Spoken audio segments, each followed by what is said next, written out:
Theo 8, and my job title, according to my contract, is Director of Operations at Lichess. I'm Luca Bonnet, or Lucas. I am the president of the chess charity called Lichess, and I'm also sysadmin. My name is Chris.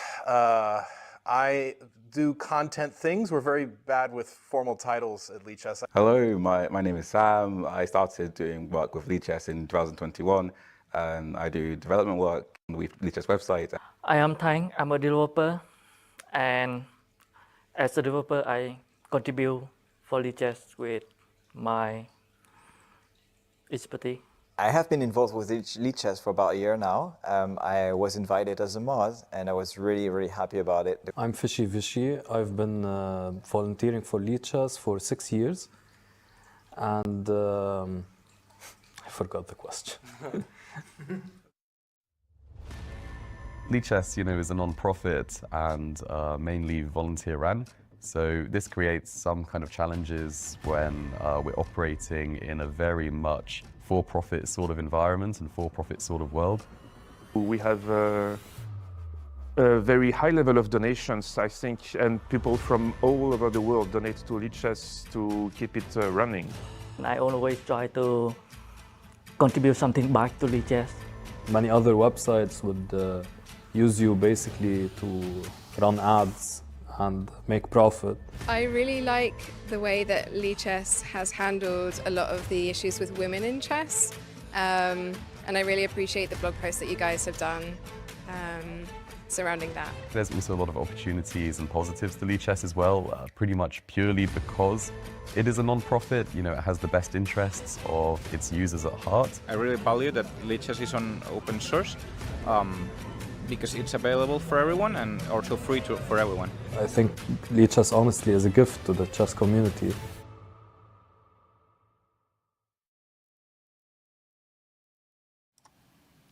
Hello, welcome back, ladies and gentlemen. We are on round number 5 right now for the Lichess Chess Legends 2024 live from Trondheim, Norway.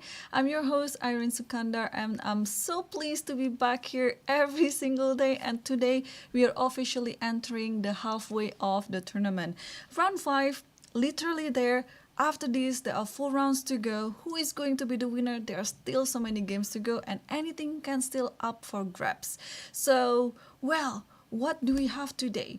We have very interesting pairings, but today, for the side event, we had the Simul against me. So I got a pair against 12 players, and fortunately I won all the games. But tomorrow there will be another side events, and actually today, before I came to the streaming room, I just met the world champion of backgammon. So not only chess, they also held some side event of backgammon or other sports as well. So I'm so lucky to be here to meet all the very aspiring people, not only chess players, but also from other background as well. So yes, let's actually dive in on what's on the menu for today.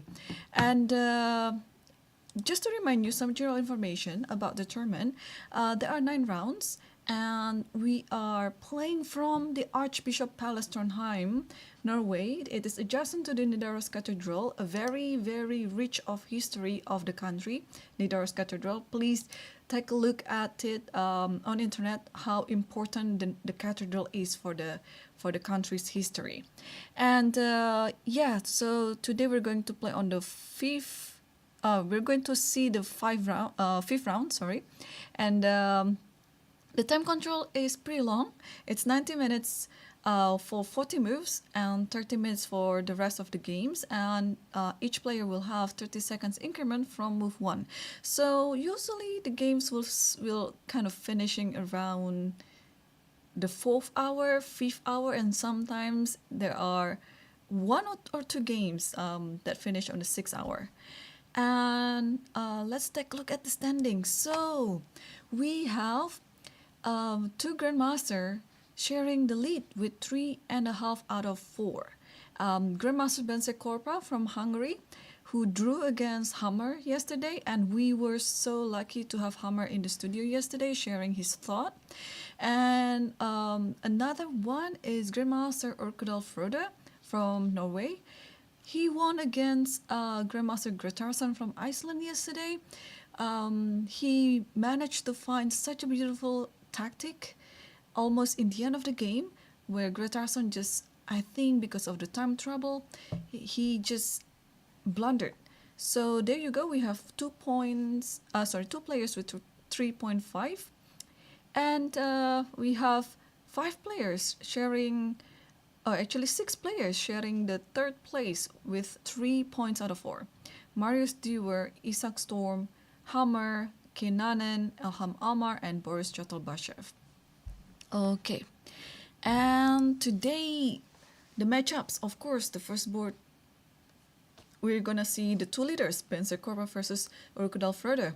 And on the second board, we'll see Isak Storm versus Hammer. Isak, by the way, yesterday, he beat a strong grandmaster from Switzerland, Sebastian Bogner. So this is not an easy opposition for Hammer, especially he's playing with black pieces today. So we'll see what's gonna happen. And we also have on the 6th board, Gretarsson playing against Pia Kramling. And Eric Rosen is going to play against Axel Bugvaloy. And he's a Norwegian champion, and many believe that he's going to be the replacement for Magnus Carlsen. So he's very talented. So Eric is going to have a very tough opposition today, playing with white pieces. We'll see what's going to happen on their game. Okay, I think without further ado, we can dive in straight to the games, because we already had a liftoff around 9-10 minutes ago. So let's see what's happening on the first board. As usual, we can always see the top boards, and we'll see my friends, we'll see some of my favorites, and oh, you can already tell who is my favorite here. I already have Pia's board on the screen, but it is the wrong camera. So we'll get to Pia. So today Pia is playing on one of the top boards, so it's going to be very easy for me to navigate the camera, because she's going to be featured directly on camera 3. I have a few cameras for the venue, and usually when Pia is not playing on the top board, I have to look for her, but now she is very easy to be found. And yeah, let's take a look. Hang on. What's happening here? What's happening here? Why did it say it's a draw? No, okay. There was some glitch, probably. No, for 1 second there was already like half between Orkudal versus Korpa, so I don't know what happened. But then I checked the camera, they're still playing, so they're not finishing the game yet. So okay, just some glitch there. Korpa yesterday drew against Hammer. Orkudal yesterday won against Gretarsson. Actually, yesterday was quite a challenging day for both of them, but today they're playing against each other, so we'll see. Let's take a look what's happening on their game. So we have d4 knight f6, c4 e6, knight c3, bishop b4, and this is like the old variation against the Nimzo Indian, and I think it's still very challenging and up to this day. So let's see how Frode played against it. He played c5. This is one of the main response after f3. a3, takes c3, and knight c6. Okay, and here e4 and d6. So yeah, this is quite a classical approach. Knight c6 and then d6, and now knight e2 just played, because this knight will somehow go to g3, allowing the bishop to go to e2 or d3, depends on the position. And usually in this type of structure, having the knight on c6 means you want to put it on a5, and then you go b6 and you go bishop a6. This is the target of attack, the pawn on c4. But white is not going to make it easy for black to attack it, of course, because, well, white always has something to play on this position, mainly this pair of bishops. There are many lines in this game that where white is sacrificing a bishop for 2 pawns, especially around this area. But I don't know whether we're going to see it today because these two players, I see they are kind of like a solid type of players. So I don't know. I don't know. It might be. I might be wrong for this game because they might take a different approach, totally different approach to the game. So, but at least what we have predicted, have been coming true so far. The knight goes to g3. There's already pawn on b6. Yeah, I don't know when black will just castle here. Because it's also, of course, one of the moves. So you just combine all of these ideas. You castle, bishop a6, knight a5. Which order of moves, I think it's just a matter of taste for the player. So knight g3 is now on the board. And I think, although this game is going to be very interesting, of course, I don't know which approach that they're going to take. Either they're going to play an ambitious chess and then try to outplay each other, or they're just going to take a solid option and try to play like a balanced type position and waiting for opponent to make a mistake. Meanwhile, while we are on this camera, let's take a look the game next to it. It's Isaac Storm versus Jan Ludwig Hammer. And what am I seeing here? Looks like it, in the resulting position, it looks like it came from a Sicilian, but maybe it's some transposition. Okay, and then knight f3, and then h3, knight f6. Oh, this could be, this could transpose to some Benoni with this g6, bishop g7. But of course, e6 and takes on d5 will have to happen, which is not yet to be found in this position. Or black can also play some other type of position. But first of all, let's take a look after knight f6. It's the direct attack to e4 here. If you go bishop d3 here, this is quite possible, but then you also allow a move like c4 here, and then knight will take on e4. So, and then if you play knight here, this is also very possible. I think the idea is also to play a4 later and then put the bishop on c4. Yeah, what else can be?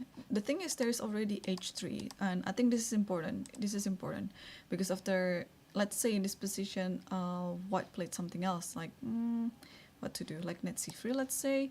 Yeah, usually in this type of structure, black would like to exchange the bishop to g4 and then exchange it with the knight. So what just happened after knight f6? There's already a move there. Knight c3, yes, knight c3 is totally playable, and Hammer just immediately castled, like here. And yeah, if you play bishop c4 now, maybe you would walk into a threat like b5. This is very typical when you have a fianchetto bishop like this.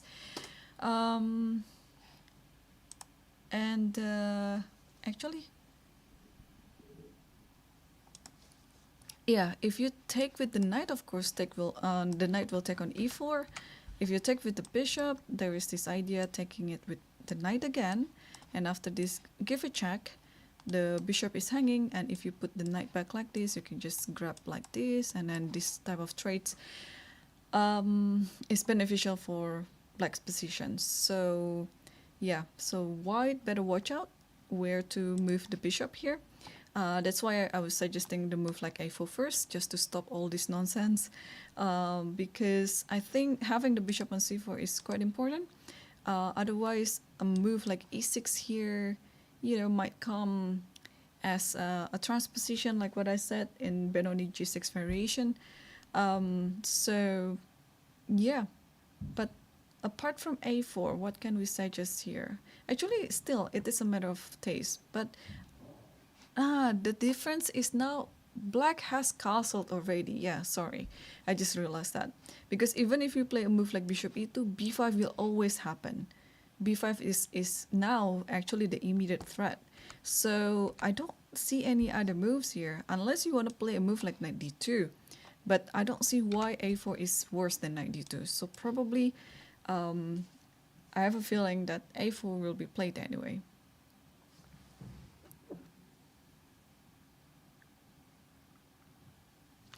And by the way, oh, there you go.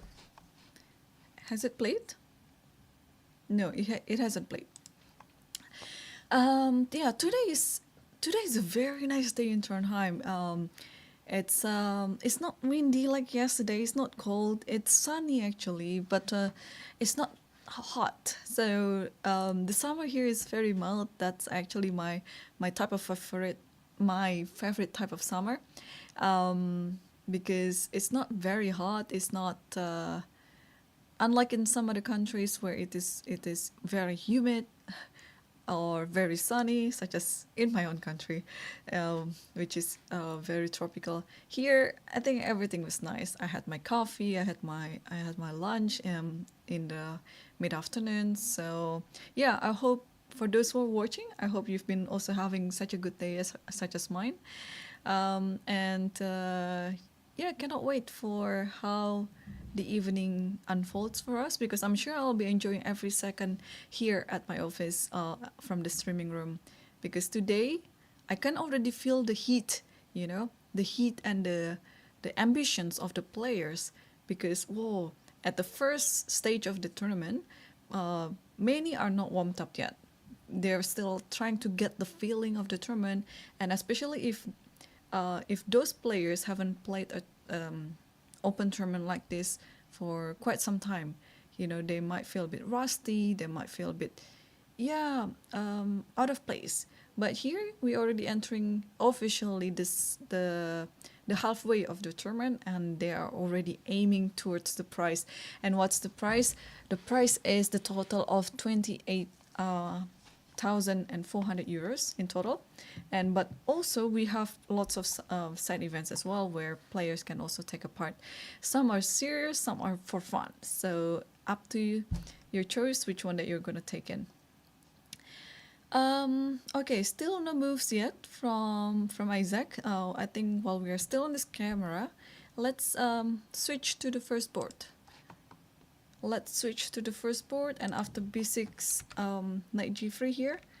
Oh, h6, interesting. Yeah, because in some of the lines, you have to deal with a move like bishop g4, bishop g5, by the way. And I think this h6 is also a preparation before castle, because sometimes, like let's say in this position, black castle. Just to showcase the idea, after bishop g5, h6, there might be h4. So probably this is something that Frodo doesn't like to have in his position, because you have to deal with some sort of tactics, especially along the h file, which is very, very thematic. You have to calculate everything. So h6, I think I like it. It's very versatile. That you're also not showing the intention of that you want to castle, because you can actually delay the castle if you want, and then perhaps it's also like trying to scare your opponent, because in some of the openings there are some ideas that when you already move a pawn around the king before or after you castle, the opponent will try to attack you in such a way. Like for example, in Italian, it's best not to move any pawns around your king after you castle, because otherwise he'll get attacked. So this type of ideas, although it is a completely different opening or variation, you can get this idea transferred to the current position or the current variation. So anyway, h6 is on the board, so it is eliminating the idea of bishop g5, and I think after this, Frodo can continue the game in a normal way, like castle, bishop a6, and knight f5, like what we talked about earlier. Okay, so we'll leave this for a bit. I think Bense Korpa, he's still thinking on how to continue this variation. Of course, normal move would be like bishop d3, and then preparing for castle here, but probably he's gonna come up with something new. You never know. We'll see. And let's dive in back to the second board, and yes, a4 was played, and here a6 is of course has to be played because a4 is a preparation for bishop c4, like what we discussed earlier. Bishop c4 is trying to stop e6 from happening, because if it does, then it's just going to weaken it. So while the bishop is not on c4 yet, it is very, very timely to play e6 right now, because after takes this, you can take it with the bishop, and I think black's position is totally fine. So, okay, so I think both players are still playing according to the theory and principles, which are very easy still for me to explain every single thing. So let's take a look. Board number 3, we have Toivo Kinanen versus Elham Amar. And unlike the other 2 games that we saw before, this game has seen so many moves already for 20 minutes. So we have 14 moves. So I think they're just playing straight out from the theory book. Okay, let's see what's happening. G3, it's signaling that the white player is going to play some early Catalan defense. And c5, interesting. Knight f3 takes. I thought it was going to be some other variation, but okay. Takes, and d5, bishop g2, e5, knight e4. So this is quite a theory. And after d4, and then you might see, oops, there is a pawn hanging on e5, Irene. Why didn't white take it? The thing is, if you took this pawn, the queen will go to a5, and then there you go. You can say bye to your knight on e5.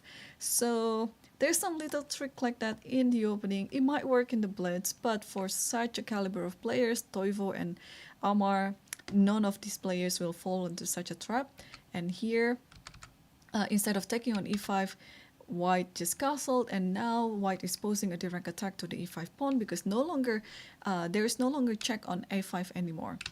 So knight c6 and e3, bishop e7, takes d4, and b4. You see, we saw this type of theme in the other game between Isaac versus Hammer, but it was with reverse color, where black could have played b5 at some point in some variation.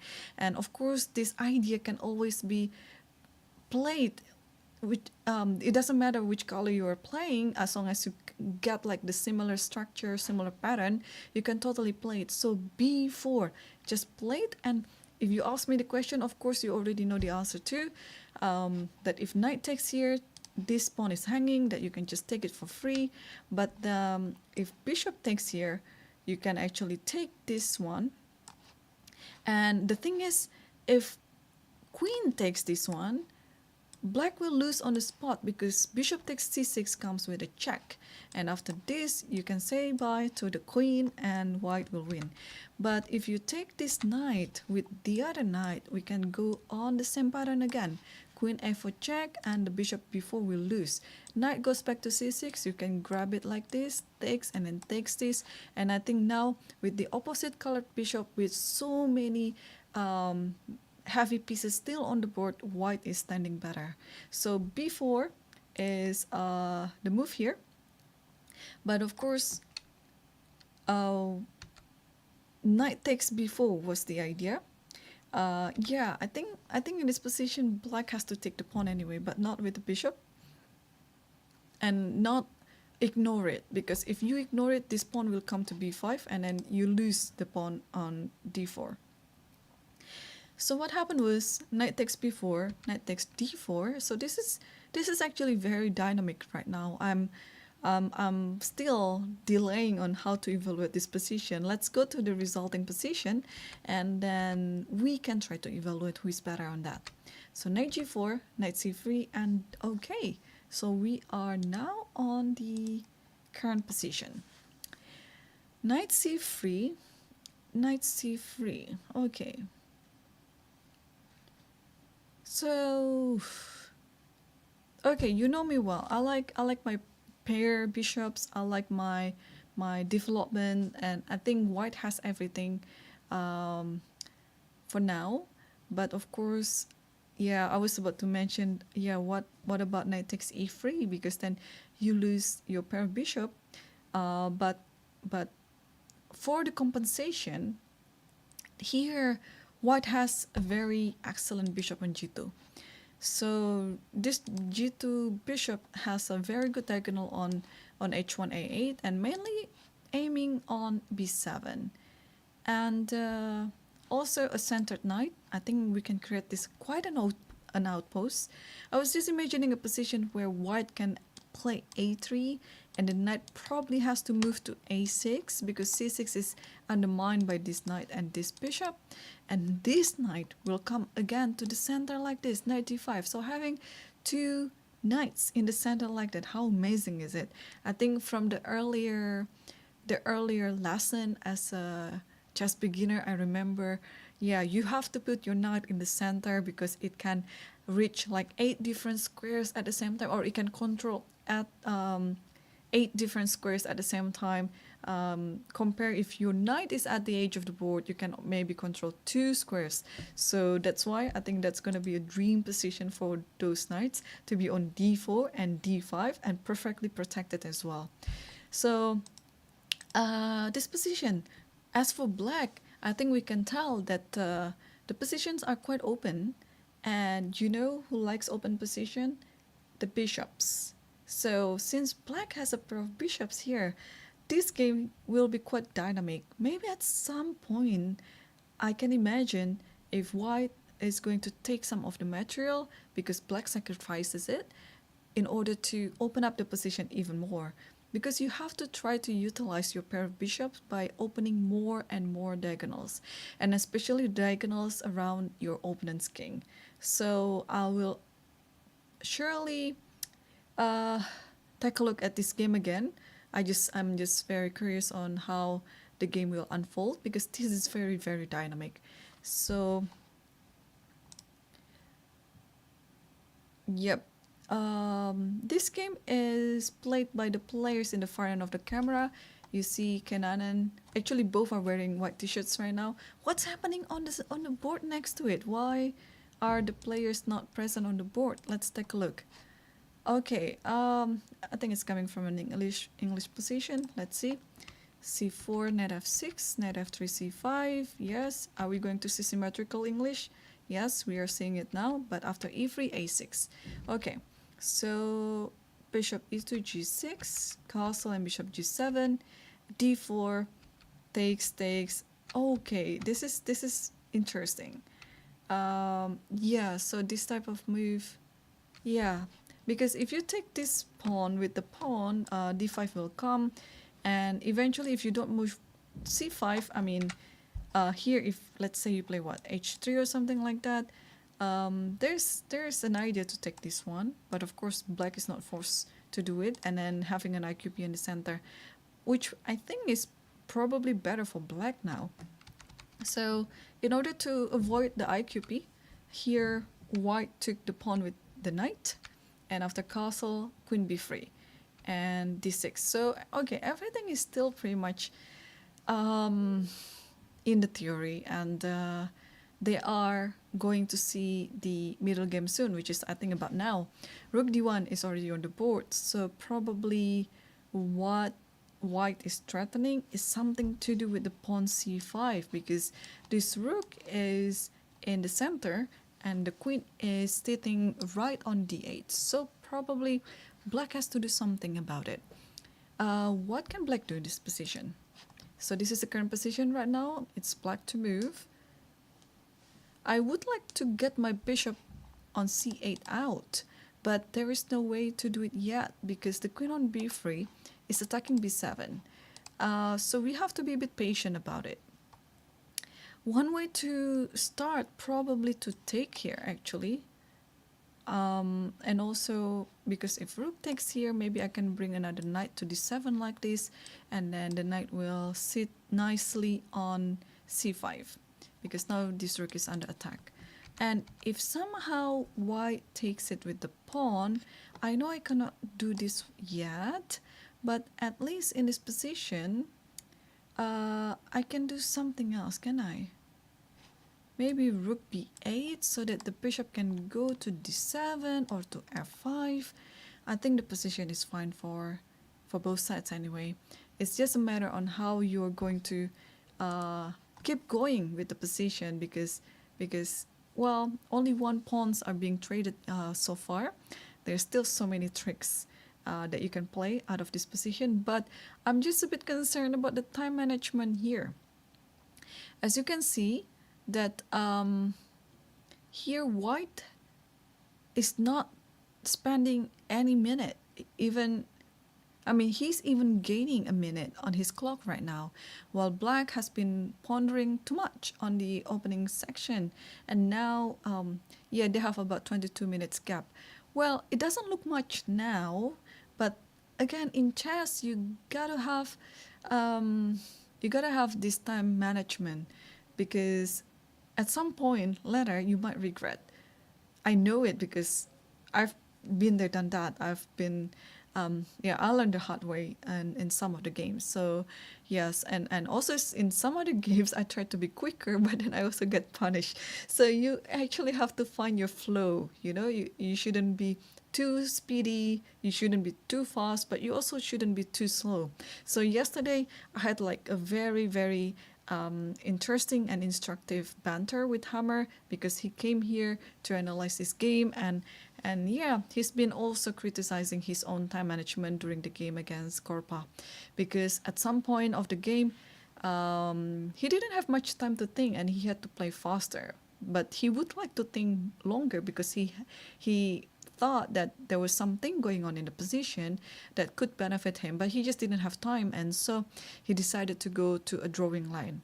Well, objectively, the position was quite equalish anyway, and it was not limited to only one move, but both of the players have different options to equalize the position anyway. But yeah, during the game, when you have this feeling when, oh, I would like to maximize my chances on the board, but when you are looking at your clock, you'd be like, oh no, I don't really have much time on the clock. I should play faster. And that's not the easiest feeling on the world when you're playing such a serious tournament. So yeah, from chess, I learned a lot about time management, how to be disciplined, how to be punctual, and how to estimate how many minutes or how many hours do I need to do on certain things. So yeah, this is why I love chess. It doesn't only teach you about the chess on the board itself, but there's so many things that off of the boards that you can also apply in your daily lives. So let's get on to the next one, board number 5, because I just like to see Pia, who is playing on board number 6, and she is playing against Grandmaster Gretarsson. But before we go to her board, let's go to the 5th board. It's between two Norwegians, Tor Fredrik Carlsen, who won the Blitz event yesterday. I came 4th, so I lost to Tor Fredrik Carlsen in round. Which round did I play against him? 7. Yeah. It was round 7 I lost against him, and he managed to keep winning I think the last 4 games, and he and then he became the winner of the Blitz tournament yesterday. So yeah, today he's playing with white pieces against Havard Hogg, and do I see them in the camera? Yes, we do. So Havard is the one with the hoodie looking at the ceiling. Probably it is his turn to move. Yeah, it is his turn to move.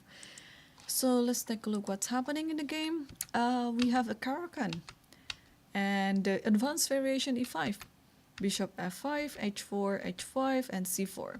So this is the trendy line that is very popular these days. Takes, and after knight e7, bishop g5, and this is the current position. Okay, I think I've seen this somewhere. I mean, in one of the games that I commentated, but I cannot remember. I think it was Gorchkina playing black against. Yeah, I will have to check my database. Yeah, but I remember I saw this position somewhere. Let's check the Lichess Master database. So Queen b6. Okay, it's been played by so many good players here. Queen b6 is the main move here. You just want to, I think you want to reroute your knight anyway, but of course it is being pinned right now. Queen b6 is a very logical move to continue. But if you also want to stop the pin right away, there's f6. As long as you're very brave, because it is it's looking like it's weakening your king. But thankfully, there's no light square bishop on this position, so you don't have to be worried about that so much. You just have to be worried about this queen, that somehow you don't get checkmated on g6. So b6 is f6 is possible. Queen b6 is also possible. What else is possible? Yeah, the thing is you have to act now, because if you don't, there is this knight b5 coming. Let's say, what do you do here? Let's say, okay, knight b6. I don't know why am I suggesting that move. I just want to showcase my point, that yeah, if you move something like that, there is knight going to b5, and then look at this beautiful outpost on d6 with a check. Bonus is it is a check, and then the king will lose its right to castle. So you have to unpin yourself somehow after bishop g5 at all cost. Queen b6 is great. f6 is also playable. What else do we have here? Queen a5. Queen a5, yes, I think it's also not too bad. And since knight b5 is the idea, you can actually stop it with a6. But this is the least move that people has been played. So most of them they play queen b6 or f6. So we'll see which one that he's gonna take. And look at the time difference again. It's 25 minutes gap between white and black players. So it's a lot. It's like 1/3 of the total time that you have on the clock. And although you have another extra time after move 40, you'll get 30 minutes extra. But it's still long way to go there. And also on the way to move 40, usually there will be many complications, which requires you to think longer and better. So yeah, saving some time on the clock is very important here. Okay, finally we get to board number 6 here. We have Gretarsson playing white pieces against Pia Kramling. So yesterday, as I mentioned already, we had Pia on the studio where she shared her thoughts on her game, which is beautiful and very instructive. Because I know I can learn a lot from Pia's explanation on her game, and she also had back-to-back victories. And today she's playing against Gretarsson, who yesterday blundered his game against Urkadal. He had such a balanced position. I know it was complicated with a queen, and each of them also had a pair of bishops. But yeah, he just blundered in one move, and after that move f5, his position just collapsed. So if you haven't seen the game that I was talking about, do check it. Round number 4 yesterday, Urkadal versus Gretarsson. I think it was such a nice example of tactics. Tactics can always happen anytime, anywhere, and to anyone as well. So it is very, very important that you keep up with your tactics routine daily to get your mind sharp, because Gretarsson is very strong grandmaster, and he had time trouble on that game, and I think that is because that's why he had such a blunder, because he didn't have much time on the clock. And here, okay, Pia is playing against Gretarsson, and she has always been consistent being a Sicilian player herself. And after here, knight c3 e6, and what we are seeing is like, okay, this is the classical Schreningen position when you put the knight c6, e6, and d6. Bishop e3, knight f6, f4, bishop e7, queen f3, and e5. Okay, so this is interesting. I once had a game like this many years ago. I think it was I was playing against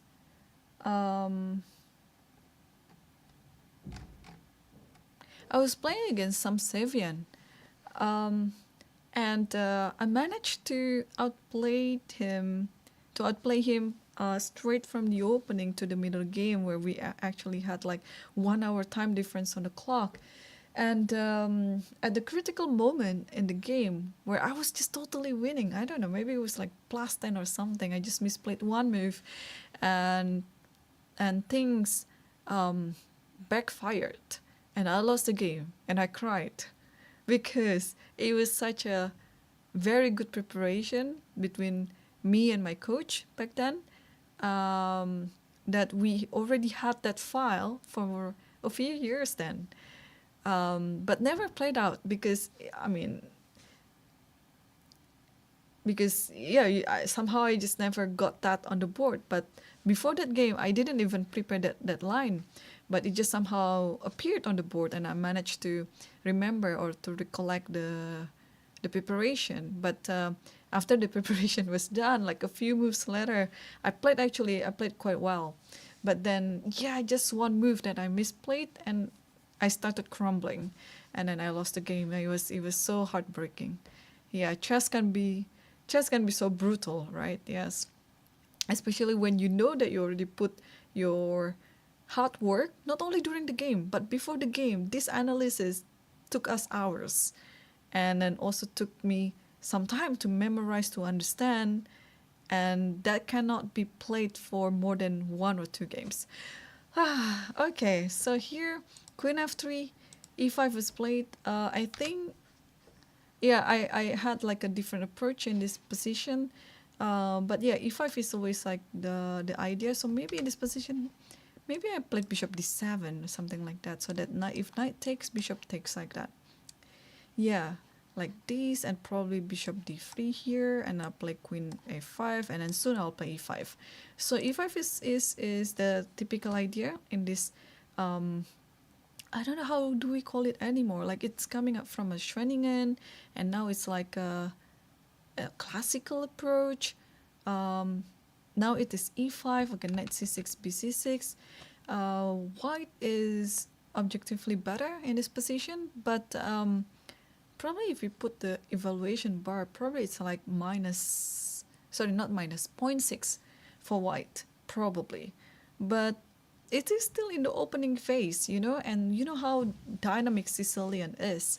So I'm not gonna call it too soon. I mean, anything can still happen here. There would be some tactics, and knowing Pia, she would mix tactical play with a really good positional understanding. So hopefully we are going to see such an interesting battle on this game, and I think we will. Okay.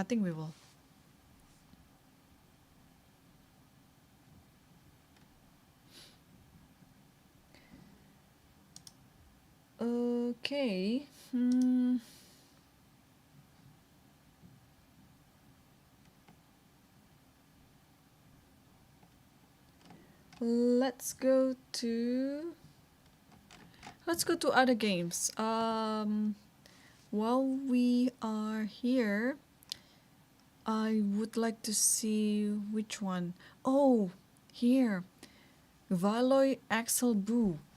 I mean, everyone is saying that he's the rising star of Norway, and today he's playing against Erik Rosen. So let's take a look. I just want to know how old is Axel. He looks very young. Let me check. He was born in 2008, and his rating is so close to 2500 already. Okay, wow, amazing. Okay, so he's 16 this year, yeah? Maybe still 15 now, I don't know, but he's going to turn, or has turned, 16 this year. And current rating is 2487. That's scary. That's really scary. So let's see if Erik is also scared. Let's take a look at his game. Wait, what's happening here? Oh my. Oh my. Are we going to see like a quick draw here? It looks like nothing is happening. Okay, let me move my camera and see if I can get Eric on the camera. He is playing on the fixed board, so it's rather easy to find him actually. There you go. Probably after this, if he finished that early, maybe I can get him on the stream. Maybe. There you go. Let's see what happened in the game, yeah? So e4, e5, knight f3, knight c6, knight c3 here, a3. Ooh, okay, 4 knights. Yeah, this a3 is objectively, this is not a dangerous move for black. Because, yeah, I think Axel here called it rightly. After d5, I think it should be, black should be equalizing it quickly. But of course, it requires knowledge on how to play against this line. Because I was once a victim of a3. It looks very harmless, but yeah, I just didn't know how to deal against it, and I managed to screw my own position and lost. So here d5 is the correct move to go. Bishop b5, knight takes e4, queen e2, queen d6. Haha. Takes here, takes everything, and bishop d7. Yeah, white is not having a problem, but black is also not having any problem. So it looks very equalish, but again, white wants to have like a slightly better position out of the opening, but this position right now, I don't see anything. I don't see anything for white, like it's totally equal. All right, d4, castle. So black managed to put the king into safety, everything is good. Takes e5 and takes d7. Here you can take with the knight actually, but of course, why would you take with the knight? Why are you retreating the knight, right? Because then, okay, there's castle here, there's maybe bishop f4. Probably bishop f4 is the right move. But anyway, Axel took it with the rook. And white castle takes f3, queen d5. Captures everything, bishop e3, bishop c5. Okay. Eric is thinking right now, but I think, well, shout out to Jonathan Schranz, who is streaming from Eric's channel. But I think Jonathan will have an early day at the office right now, because this looks like it's not gonna last for another 30 minutes. Unless both players are, I don't know who is more ambitious in this position. Maybe one of the players would like to play the rook endgames, because rook endgames can be quite entertaining too, and very tricky as well. So, okay, let's take a look. Like after bishop takes c5, let's say we just take it, because otherwise, if white didn't take the bishop, then you have to lose a tempo somehow. Okay, let's take this. The thing is, after takes this c2 pawn is hanging. So let's say you push it, and then rook will come to the second rank, yeah? And then attacking this, and then you would like to stop it. Let's say you stop it, I don't know which way. This rook. But then the other rook will come. So the thing about rook's endgame is it's just depending on which rook is more active than the other. Because it looks like it is very equal, but to me, this position should be, I don't know, black has more initiative. That's the thing. If we put the compare on, I'm sure commentator would say like it's pretty much equal anyway. So probably in this position,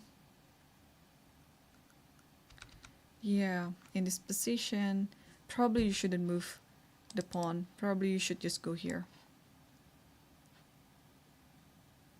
But it is hard, yeah? The rook can come here, and then rook d2 is coming. Okay. Okay, so probably this is why Eric is thinking. Yeah, understandable. Or if you don't want to deal anything like that, maybe can we play c4? c4, and then this rook has to go. I think it has to go to this square, because if you go to f5 or f5 or h5, there is g4. So eventually you have to go to this square anyway. And then let's say you take, and then rook here. Rook comes here to go here or here.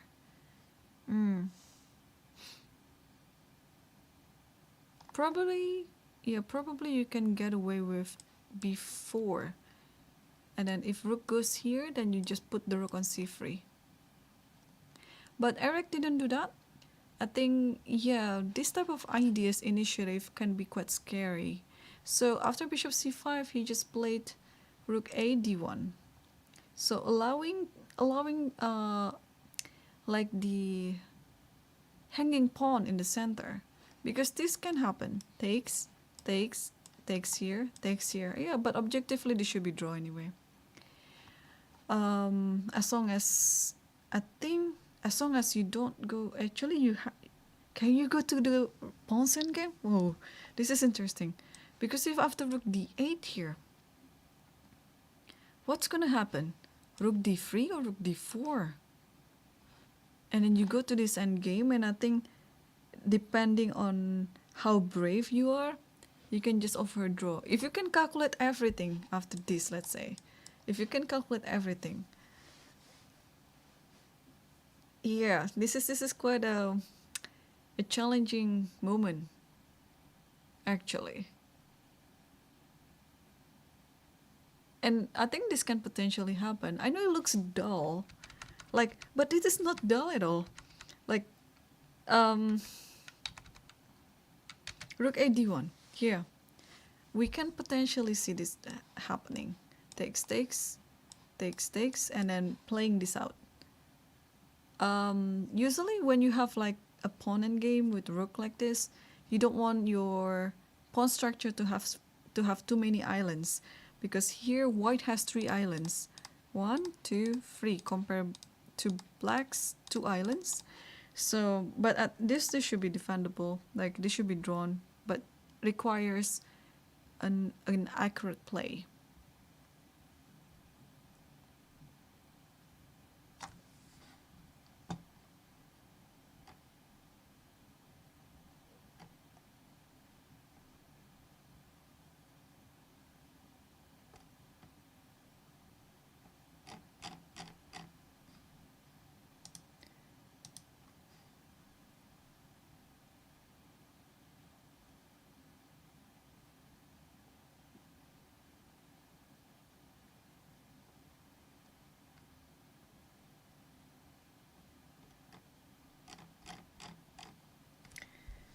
Okay, we'll see which one that Axel will play in this position.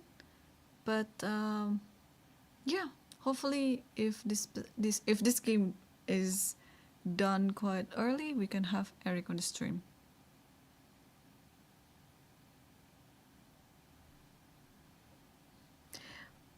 I was just thinking, if black is trying to play for an advantage, what would black play in this position?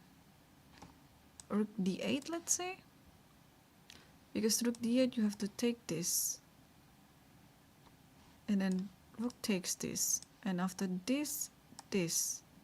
The difference is now you can play rook c1. Yeah, this is important to play rook c1, I think. Because now after rook here, you can go with your king. And after rook here, you can just come here. With 2 rooks on the board, it's hard because you cannot put your king in the center like this. But with only 1 rook, it's fine. Although probably c3 probably is fine. But the thing is, after c3, yeah, there's probably this one, and you might have to play f4 or f3, and get ready after this to play this. I think okay. Either way, it should be equalish. It should be drawn. Okay. who we would like to see next? Let's take a look at the ladies board. We have two ladies playing against each other. Is this coming? No, it's not from Catalan. We have Sheila Stanford against Marina Garshin.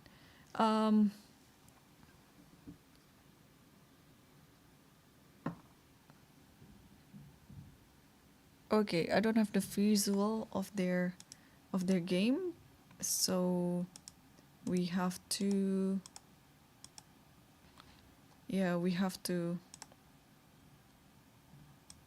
see it from afar. So what do we have here? We have an Alapin, the d5 variation, d4. Okay, so far so good. Takes here, queen takes. Okay, e5, bishop e3, knight d5, b4. This is something that's a bit weird to me. Like, white is letting black to play easily in this opening, because after this queen trade, only black is better, I think. I mean, white has an extra pawn, but I don't think it's for long. Okay, king c1. But the thing is, I think it is a prep. So I might be wrong then. So I might be wrong. If it's a prep and it's something that I've never seen before, then yeah, then maybe that is the reason why. Yeah, in the Lichess database, there's no game. So king c1, but a pawn up. But black surely has some compensation in this one. First is the king. Second should be the development. And third, I think this pawn structure will somehow be broken. But how do we start? Okay, let's think as black in this position.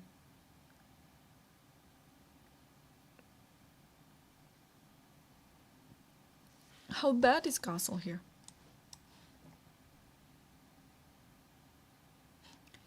If b5, then probably you would like to... Oh, b5 just takes here and then play knight a5. This one is hanging. So probably it's not a worry. And I don't understand how to play this as white. Because your knight cannot go anywhere. This is hanging. Bishop, if bishop goes here, there might be some e4, maybe. Maybe go to c4, but probably this is the way to go. Yeah. Let's ask computer, because I don't understand this position. Whoa, white is actually better. Whoa, what a prep. Okay, so dc5 here was fine.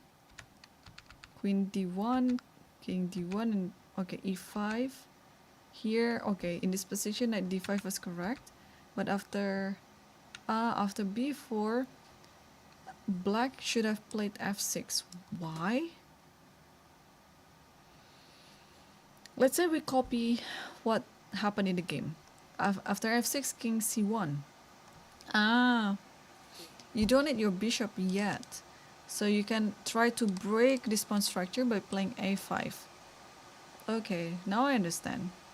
And after bishop b5 here, yeah, bishop goes to e6. Because even if you put it on g4, you don't want to trade your bishop with this knight anyway. Your bishop is more valuable than the knight.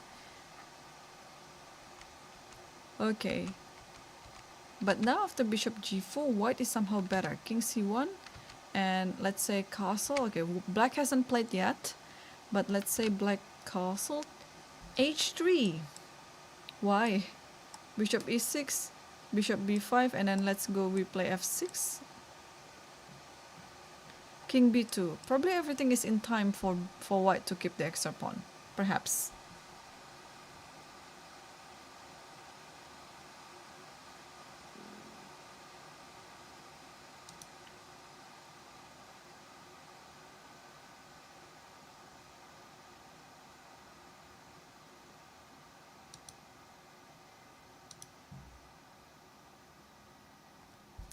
Okay. Yeah, while everyone is still thinking, we can always circle back to the top boards and see all the other boards that we have seen, and update ourselves on what's happening on the games. But before we do that, let's get to the first break. So see you soon in a few minutes.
Welcome back. Welcome back to the Lichess broadcast commentary of the Lewis Chess Legends 2024 live from Trondheim, Norway. I just would like to quickly go back to this first board because somehow in the multi-board view it shows that this game has ended with a draw. But there's just some glitch there. The game is still up and running. Both players are still on their chairs, thinking over the position. So it's still not over yet. It's still, pretty much ongoing. Okay, so while we're at it, let's take a look what happened at this game from move h6. So the last time we left it, it was h6. And now d5 was played. I don't really like this move for white because it might be a bit too soon, because the knight is gonna go to a5 anyway, with or without d5.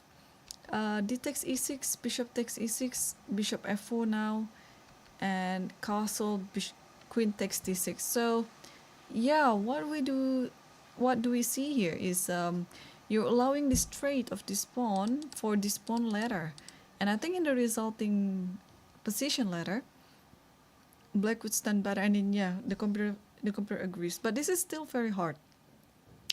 You have to find queen e8 here. You cannot take anything. You have to play queen e8 if you want to have a better position.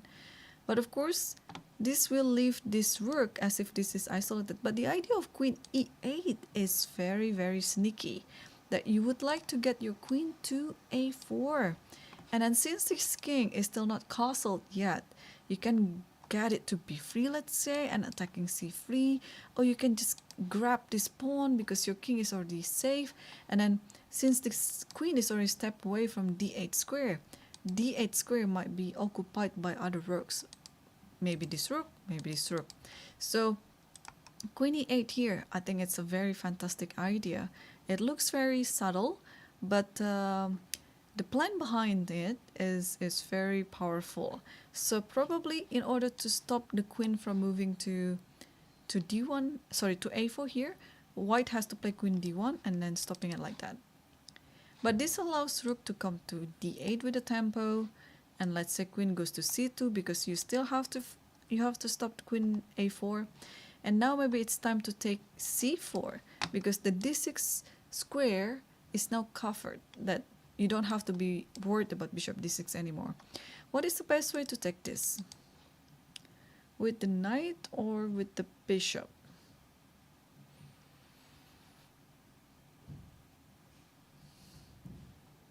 I think either should be fine. If with the bishop, let's say takes this, castle, yeah, this position should be fine. I mean, look at the knight here. It's really such a great knight. So will Urkadal find the move queen e8? Yeah, to be honest, it's not that easy, but also it's not that hard. And again, it's also depending on what type of result are you playing for. Like if you're playing for just a draw, you can just grab the pawn on c4 with either of the pieces. But if you want to play for win, you play queen e8 because it looks really more ambitious. You keep the queen on the board, and at the same time you are trying to attack with the queen.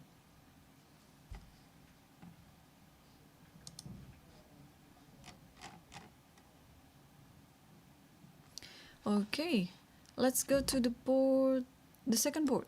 Wow, it's like Hammer is trying to redeem himself from yesterday's time management, because yesterday he's down a lot on the clock, like yeah, probably 45 minutes difference to his opponent, and today he's been playing very, very fast. So maybe today is the redemption. And yeah, and of course he's playing for win today, and he just made a positional sacrifice, or maybe it is barely sacrifice because he's gonna get whatever he sacrificed back. So we see the position after e6 here. White player Isaac Storm decided to play bishop e2, allowing this to happen. And now after knight a6 here, bishop e2 is important because you don't want to walk onto rook e8 with a check, and then you have to come to bishop e2 again anyway, so might as well just play bishop e2 in the first place. So takes here and knight a6, knight d2, knight b4, and then putting the knight on c4. So white has been delaying castling so far, but after rook e8 he finally decided to castle. Bishop f5. Yeah, I don't know why white is letting black to do all of these things, because all the moves are so easy for black to make. Like you want to play e6, taking d5, you want to castle, you want to play rook e8, which you're going to play those no matter what. And I mean, there's no stopping black to do so. And here, knight e3, because, well, the attack is on the c2 pawn right now. So white play knight e3, but here Hammer sacrifices rook. So okay, this could be like another positional sacrifice actually, because he's not gonna get his exchange back that soon. Because if you take with the bishop, let's say knight takes here, rook goes here, and knight takes here, like this, and probably queen e7. This can potentially be happening actually, yeah, in this game. So queen e7, attacking this, and you'll bring another rook over here. Or probably, yeah, you have to be aware about g4 maybe at some point. But okay, this is a nice hack, because white will be having no dark square bishop, and that's exactly where black will play on. So bishop takes e3 is already on the board. Hammer is double checking, but I'm sure he's gonna take this with the knight. Or maybe I'm wrong. Probably, no. He has to take it with the knight. Yeah. And he just did. From the camera, I saw he took it with the knight.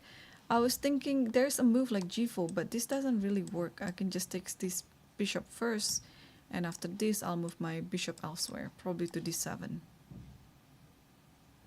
And you still have quite an imbalanced position. It is going to be interesting for sure, because I'm just waiting for this bishop to come into play, because that's the whole idea. That's the whole idea. This bishop is now very expensive. And black will try to keep it as long as he can.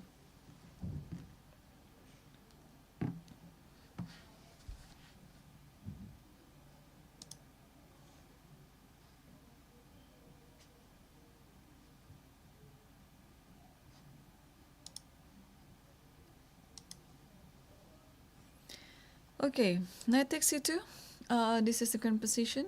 Well, Isaac has been thinking for quite some time here. He has to come up with a move, because I'm sure he didn't take this without any plan. So how long did it take him? Okay, knight if3 takes. Okay, rook c1 has to come anyway. Yeah, I think you have to keep the exchange up. I think your rook has to play. The other alternative is to play g4 to force your opponent to do something with the knight, but I think rook c1 is the nicest way. Oh, he did actually do the other alternative. He played g4. I think I can understand why, because after rook c1 you walk into this type of position where this pawn is on the dark square and you put your rook also on the dark square. Maybe it would be better for your rook later to develop from this side of the board, because you will have this structure anyway. So g4 is already played by Isaac here, and I think Hammer is forced to take this bishop, because if he takes the other piece, the rook on a1, this knight will be trapped, because white will take the bishop on f5, and there's no way for you of getting this knight into a safe square. So after g4, I think it is forced to take this one, and then takes this, and then move this bishop somewhere, probably to d7 like this. So yeah, this is going to be interesting. Yeah, but the thing is, after this, there is this move g5 actually, I just realized. Yeah, this is a bit annoying, this move g5, because you cannot put it on h5, because this bishop is already standby there. Takes, and then white is up a pawn. Is Hammer regretting his decision? I don't know. Probably he overlooked this little move, because yesterday from his analysis he missed quite some of the variations that I was a bit surprised that he missed them. So probably he missed this one too. He probably missed this g4, because maybe he only thought about rook c1, which is a very natural. This is the most natural move to make here for white, but g4 comes maybe as a surprise to him. Yeah. No matter what happens, I think knight takes e3 is a forced move. You have to do it, even though you don't like your resulting position later, but I think this is something that you have to do anyway. And there's no other way for the bishop. Okay, maybe to c8, allowing knight d7, maybe. But it's a very hard decision to make, to put the bishop back to its original square. But yeah, I think you gotta do what you need to do anyway. So is there any other square? Yeah, bishop d7, g5, and then maybe if bishop d7, the knight has to go to e8. Yeah, this doesn't look great for the knight, because where are you going with the knight after that? The knight is supposed to be in the center, but having the knight on e8 right now, you have to move your bishop. Probably it's fine, but it's gonna be quite a long turn for the knight to move. Probably put it on e5 like that, and you can put the knight on g7, so that you can put the knight on f5. Okay, I don't forget that this pawn is hanging. It's just I'm trying to how to reposition the knight, because on e8 it doesn't look like it's doing its job. Okay, so okay, anything is possible. I think bishop d7, bishop c8, they come with different plans, different approach to the game anyway. But one thing for sure, you have to take the bishop on e3 now. But Hammer is still double checking it. So we're gonna see what he's gonna decide later. And meanwhile, let's go to the third board. We have Toivo Kenanen versus Amar Elham. And in this position, actually we saw it before this. What was that? Knight takes e3, yeah, and f takes e3. And here bishop g5 played, and rook e1, rook e8, still attacking e3, knight e4, and bishop h6. So this is the current position. Okay, who do I like better in this position, white or black? There is one, how to say this, direct attack here that white has to calculate.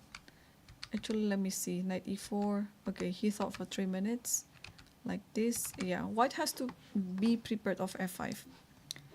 Well, it's just attacking the knight, but also the pawn behind it.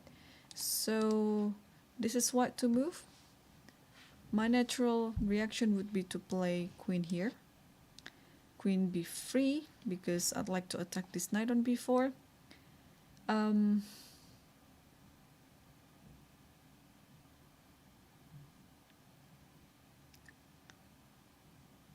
But even if that knight is being attacked, I think a5 is fine. Or I don't see why not.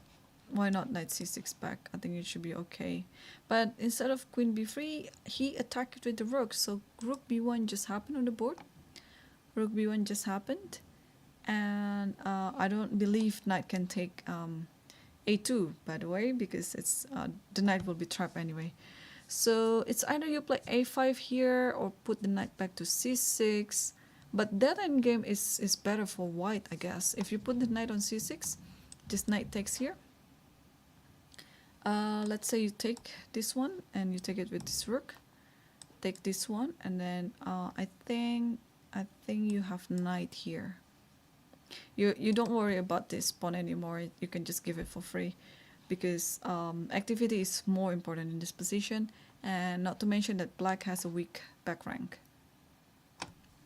So yeah, so knight c6, I don't think it's a good move, because that endgame is just a bad endgame for black. So probably in this position, if you want to be a bit stubborn, you play a5, although it means that you are allowing knight to go to b5. Like, this is a very good spot for the knight. And also, of course, white can play a3 first, try to kick this knight out. So maybe in this position, you have to play knight a6 immediately, or try to defend it. Can I defend it with the queen?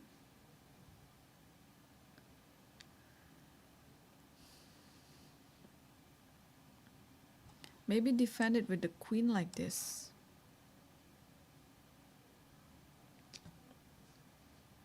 But if the queen is here, I can play queen d2. Yeah, that's not happening.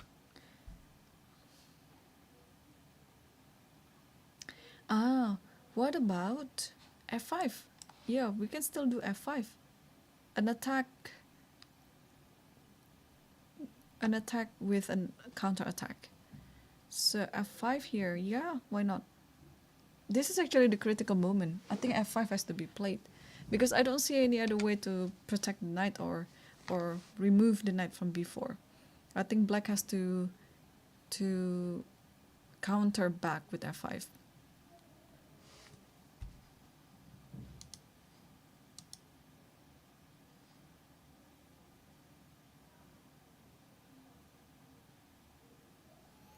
Okay, I just want to switch back to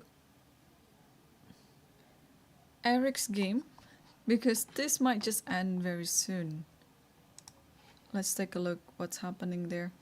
So after bishop c5, Eric chose to play rook ad1. Yeah, I don't really like this idea, because if you would like to just get an equal draw, you shouldn't get any concession to your position, because like just by playing this variation like this pawn, it is probably defendable, but this pawn is always the target of attack later.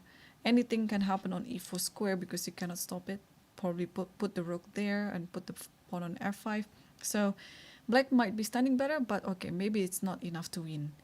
After rook ad1, Axel here chose the other alternative. He played rook hd8, and I think you have to take, but this is pretty drawish. Although black has more active rooks, so this is something that he's trying to play out.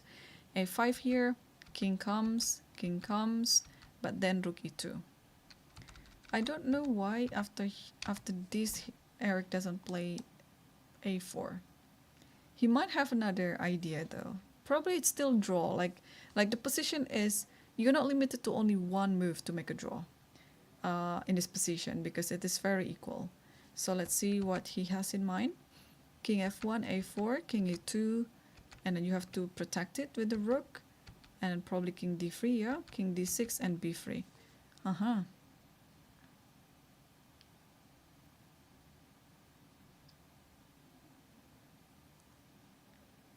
Yeah, okay. Thing is still pretty drawn, yeah.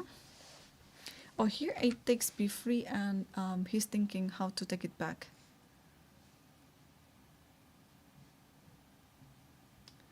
With the rook or with the pawn? I think with the pawn should suffice.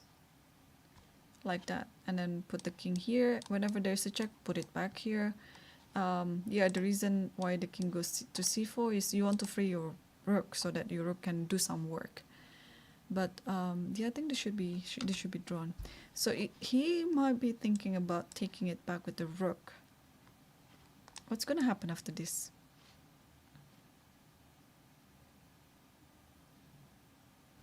c5 maybe, yeah.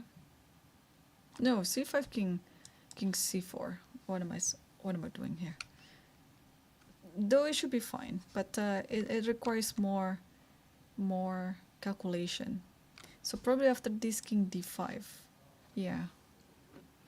Get more space in the center with the king. But going to the pawn endgame is a bit risky, because it has to be really accurate. You have to calculate every single thing, and that's why I think after a takes b3, Eric chose to take the pawn with the pawn. Yeah, keeping the rook on the game in this type of endgame is easier to play. Like if you want to have just a draw, it's easier to play like this. Easier to attack, easier to defend as well. So still a 3-result game. I know it looks like it's just dead drawn, but there are many tricks in this type of position, and then you also have to be aware of the opportunity to go to the pawn endgame, because maybe it's best for you to go to the pawn endgame, but maybe it's not. All right, so rook d5 is already played. I think king can just go to c4 or c3 so that this rook can go. But if black is not ambitious after all those king moves, he will just give a check again, and then check again and check again. But let's see. Usually a young kid, 16-year-old Axel, I think if he's ambitious enough, he would keep playing. Especially, you know, he still can play all these pawn moves and try to be better.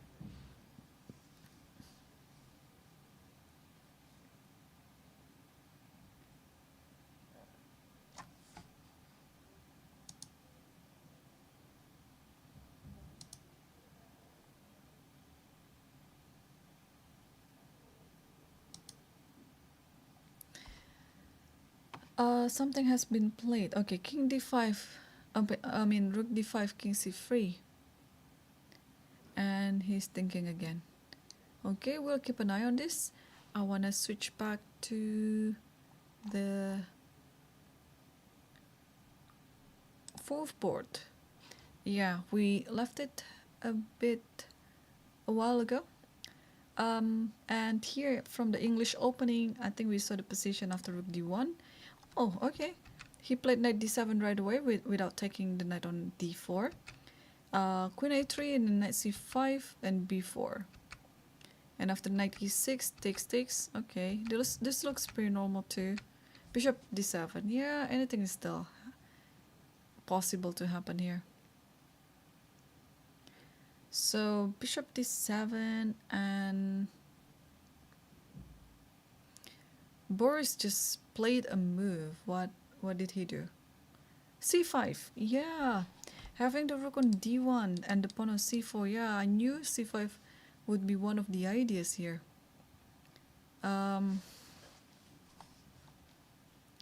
So how should we deal about it?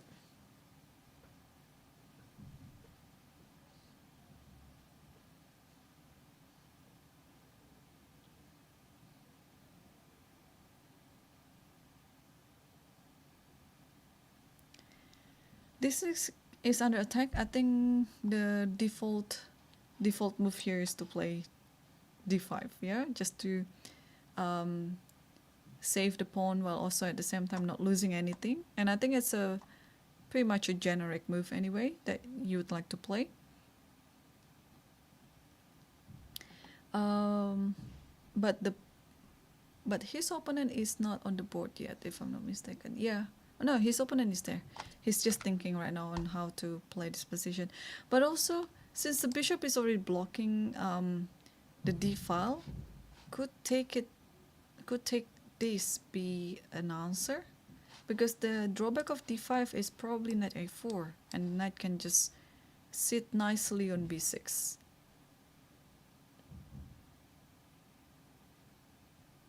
Yeah, that's probably something that black is currently thinking right now. Maybe because of this move, he's still thinking. Otherwise, the move like d5 should be quite a default option. Did he do something? It appears that there is a move here. Knight c7. Whoa, that is tricky. So the idea after knight c7 is if you take d6, you can just take it back. And if rook takes d6, you have this. And then you win an exchange like that. Just like that. Oh, maybe not. Hang on. Bishop is on e2. What am I missing here? So if takes here, takes. Probably knight d5. And the rook is trapped, but queen goes to c5. And I don't think the rook is trapped. Hang on. What is the idea? Takes. Could it be this? Because however you take it, I think black is going to take it with this pawn. So maybe black is just sacrificing a pawn for the activity. But I don't believe it. Takes here, if you take this, I'll go queen d3. This is... Okay, let me find the answer. Why knight c7 was played? Like, if white just takes the pawn. If white just takes the pawn, and if you don't take it back, white is going to take the e7 pawn. And if you take this, let's say, whoa, this bishop is so good. I mean, this is a very important bishop. Like, even if you have this, I don't care. I can just go here maybe. I mean, of course I can go queen c5. I think it should be better. But I don't mind going d4, and after this, just I have e4 here. I have bishop b2. Okay, white is just winning. Okay, what is the reason? Could he be overlooked something? Takes, rook takes. Okay. What's the idea here?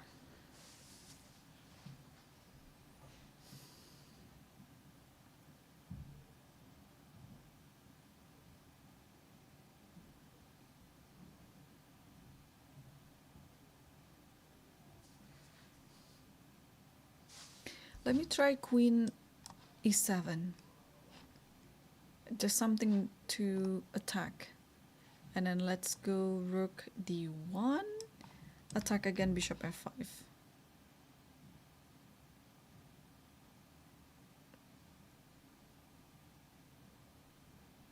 Okay.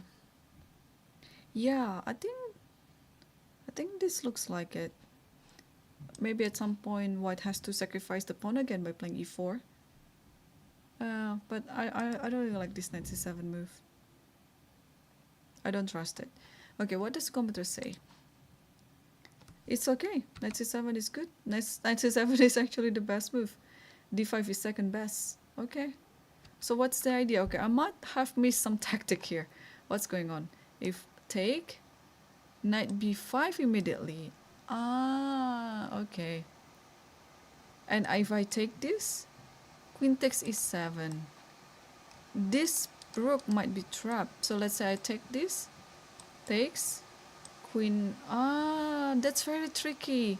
Wherever the queen goes, this pawn is lost, or there's a, yeah, there's bishop f5. Wow, knight c7 move is the tricky move here. Wow, I'm so impressed. I'm so impressed.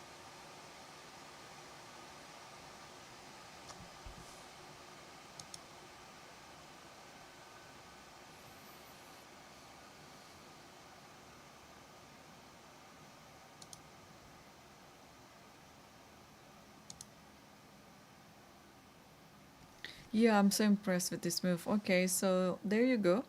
We found the answer. So if knight c7, if takes here, knight b5 immediately. Very nice. And if we take it with the bishop, I think it has to be like this. And queen b3. And here, yeah, you don't have to worry about just a pawn down, yeah? Because you have like better activities. So e d6 is fine. If rook takes d6, I think queen goes to e7, and this bishop somehow is going to attack anything, like the pawn here or the rook here. Okay, very well, very well. Okay, the position is so nice. And then I'm just gonna move the camera for a bit, and we shall see Eric's Pia actually. Okay, if I can get her on the screen.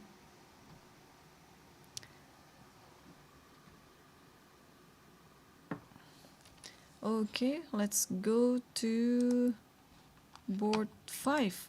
I think we left it a while ago as well. This was coming from Karakan after knight e7, bishop g5. Yes, black player played the main line here. Queen b6 was on the board. Knight f3, g6, castle, knight f5, rook fc1, and bishop g7. Yeah, the thing is, when you move your bishop here, you leave all this diagonal open, and it looks like it's pretty weak. And the bishop here is perfectly placed. So if white could somehow manage to play... Actually, I don't get it. What's wrong with knight b5 right now?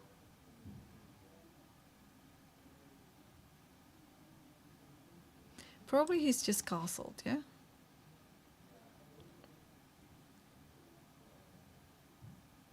But then I'll put my rook on the 7th rank. I'll put another rook on c1. Although white is not getting anything instantly, but white is totally dominating. Let's say, what do we do here? The knight is under attack. How to... Okay, put it on b8, let's say. And if you put it on b8, I'll get another rook coming.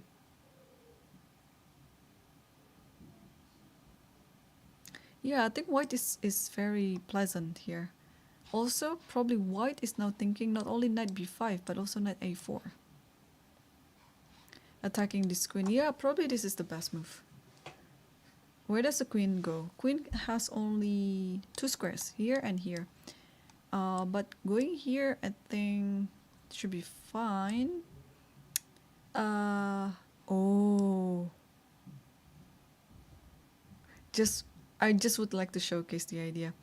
If queen goes here, this is not correct, but let's say I play queen c3. Just oh no, the knight is somehow loose like that. But if you take it, the idea is this back rank, check, and then checkmate. So I mean, that's just some idea because I see the back rank is quite weak there, so probably there's something to do with it.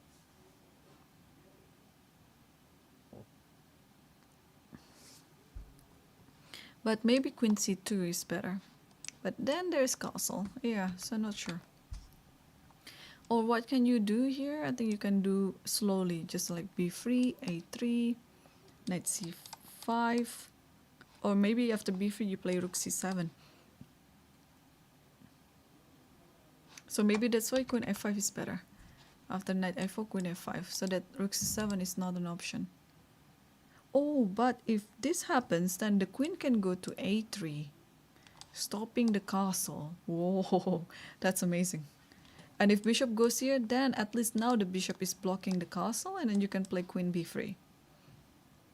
No, I like knight f4 better. Okay, knight f4 is my choice. Yeah,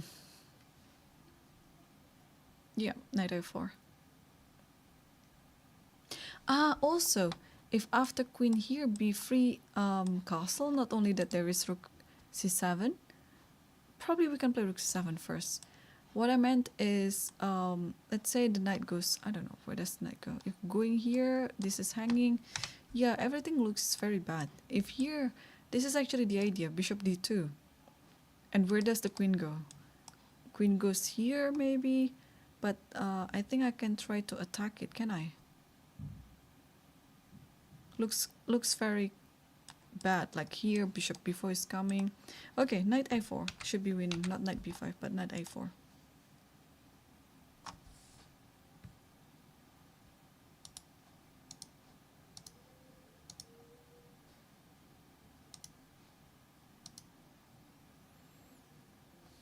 And what about Pia? While we are on this camera, it was a Sicilian game. And let's see how it turns out. So e5, takes e6, takes e5, bishop c4, castle h3, and then bishop e6, bishop b3, queen f5. Where does the king go? King goes to the short side. And after bishop c5, knight a4. Takes the bishop, and this, yeah, this is what I don't like in this variation as black, because white is always slightly better, and probably now queen e3 is the recent position. Is the latest move. So queen takes e3, knight will go to c5. Probably still holdable, but it's a suffering. What does the computer say? What's the evaluation here? Yeah, 0.3, 0.4, 0.5, something like that. Always slightly better for white. So many moves here. You can play rook e8, you can play rook d8, rook f. Or takes on b3, it is going to be another idea. But yeah, white is totally in a pleasant situation here. He's fine, he's totally fine. I want to see how his Pia's husband is doing, Juan Belon Lopez. So let's move the camera and see where he is. There you go. Oh, both players are playing with the hats. I don't know if it's coincidental or it is on purpose. So let's take a look. What is going on? This is exactly what Pia was talking yesterday. Pia was describing about her husband being very creative player, and this is just showing how creative he is as a player. This is already move 25. Time situation, okay, is not a problem at all. So let's see how the game turns out. So d4, d5, knight f3, knight f6, bishop f4, e6, e3, and c5, c3, knight c6, knight bd2, bishop e7, bishop d3. So what we're seeing is actually a London. So for those who are playing London, you can totally learn from this game. It's just okay. One thing that baffles me, black played c4. I think c4 here is just helping white totally, because now the pawn goes to e4 is definitely the idea that white can play in the future, like very near future. So I don't like the c4 moves for black. Let's see, b5. Yeah, this is understandable. Once you play c4, it shows your intention that you'd like to gain more space in the queen side. So that's why you play this c4, b5, a5, things like that. But I think white is going to be a bit quicker here, attacking the king side. So knight e5 comes. Yeah, the king is still on the center. I think knight e5 is very nice because you have this idea at some point. Bishop a4 is always an idea. Takes here, takes with the pawn, and knight has to go to d7, and e4, yeah. Takes here, rook b8. I mean, the king is still in the center. I think that's a very big liability for black. And also the move c4, it's a bit premature. Now everything is going to come in the center. Takes here, and knight b6. The reason why you cannot take it is probably because of e6, and white will win an exchange at least. So that's why black sacrificed that pawn, but after this d6, okay, I think we are seeing almost the end of the game, because after this it's over. And bishop g5, and yeah, let's see quickly what's happening here. Rook b1, bishop b7, knight e4. Wow, yeah, all white's pieces are just coming in, and there's almost no escape here. And h5 here, bishop a4, rook b2, and rook c8. Okay, so white just did some technicality to win this position. Rook c5 is already on the board. And what is the quickest way to win this game? The knight is perfect on f6, the pawn on d6, look at that. The structure of the pawns are so nice for white. And I think Juan is leading the seniors group. I think he has like a perfect score. Let me check. I think he is the only one with perfect score in the senior group. Yes, exactly. So he has scored 4 out of 4, and today is round number 5. And he looks like winning this one as well. So rook c5. Hang on.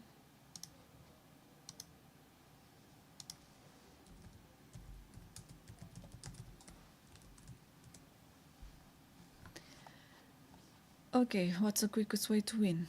Rook d2 was played. What is the idea? Probably trying to push d7, maybe. Or I like a move like queen e3, for example. Where does this rook go even? Yeah, but this is nice too. You just want to put the rook here, probably pushing it to d7 at some point. Yeah, okay. I think everything is looking nice here.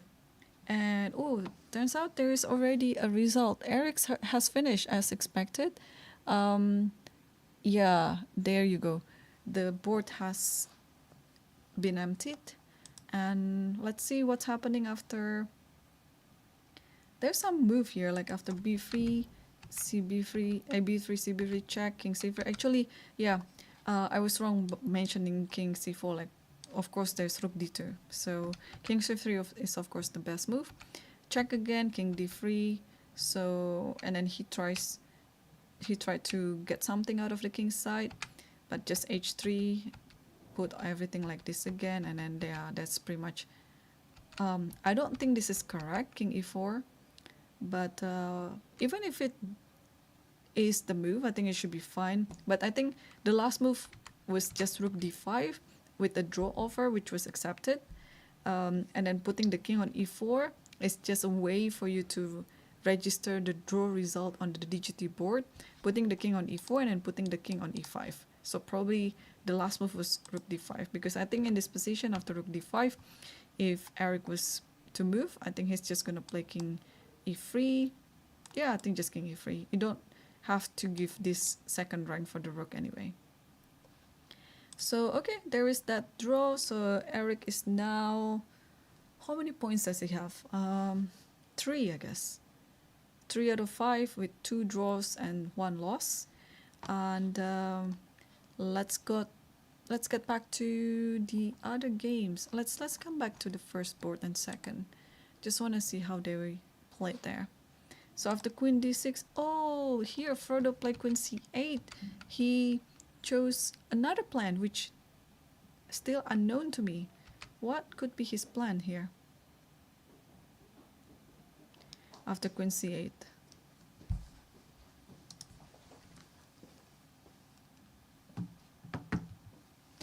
And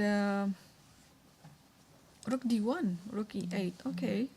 A little bit too slow, to be honest, because I still have no clue what he's after, whether he's playing for a win or whether he's playing for a draw.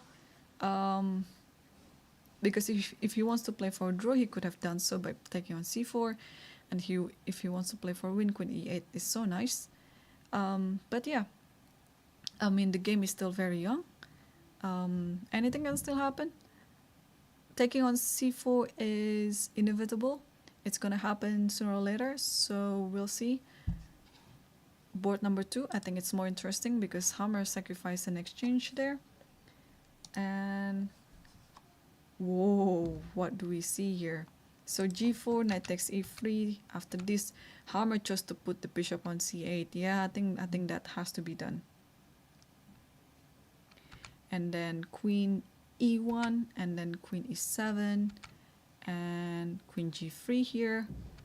What we see is, yeah, I think it's correct way to play. The knight is no longer functional on f6, and then you just have to let this bishop to move. And then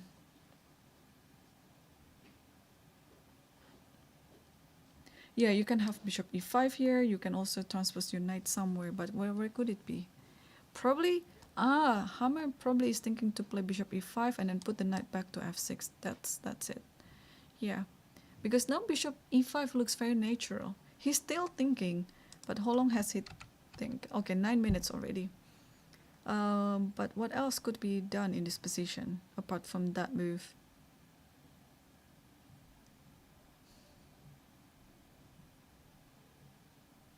There's also one crazy way to continue this g5. Like, it looks a bit crazy because if you take this, then it gives a place for the knight to go to g6. Probably a good place for the knight. And at some point, probably, white has to give the exchange back. So knight here, or maybe bishop e5 first even, and then knight f8, knight g6. I mean, the position itself is very imbalanced. It's and you have to think quite randomly, to be honest. Because if he doesn't calculate about g5, bishop e5 should be coming as natural.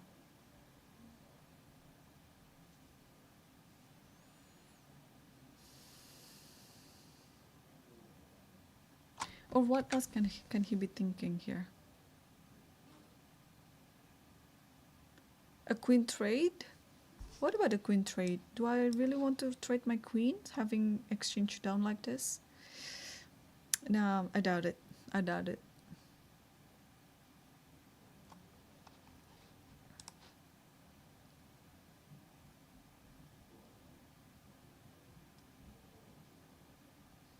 If bishop h6, I think white can just safely put the rook on f3 and then everything is good. Bishop e5, he just played bishop e5. So finally he decided to play this move. Bishop e5, and what do we have? Queen has to go somewhere that's still protecting h4 because that pawn is very important. So either queen f2, this looks very plausible. But if queen f2, now probably g5 is the move. But the thing is, after g5, there's always h5 to stop everything like that. But now I think it's a better version, because knight can go back to f6 and everything is protected, and that this pawn is now under attack. So yeah, he could be that tricky. Bishop e5 is still on the board. Apart from queen f2, I don't really believe queen h3, because it walks onto this type of indirect pin. That now knight f6 is normal, is a very good move. You are planning to play h5. And yeah, I think queen f2 is the move. Is there any other way? Okay, queen e1, but why would you leave your protection over this pawn? Yeah, I don't believe it. So queen f2 should be the move.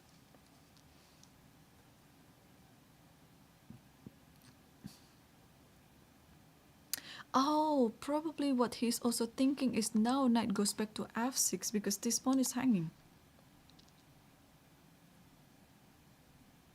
If the pawn moves, then probably you can play this position, can you? Allowing this to happen, but then your bishop has a good outpost on g4. I mean, anything can still be happening here. I'm not sure what is the evaluation. It looks very dynamic and very dangerous, especially for black, or maybe for white as well. Like, what type of endgame, let's say, that you wanna go? Do you want to trade queens, or do you want to keep the queens on the board? Yeah, there are always those type of questions. But Isaac here is down to 21 minutes, so he has to pick up his pace, because he might find himself in time trouble soon.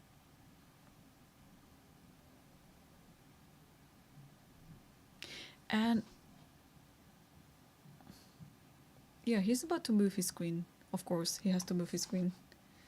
And I want to come back to the Boris game versus Marius, because after knight c7, this was such a good move, a very good idea, which I missed totally.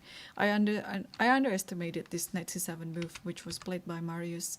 Here, cd6, ed6, and bishop b2. Yes, that pawn on d6 is kind of like a poison pawn, and you cannot take it.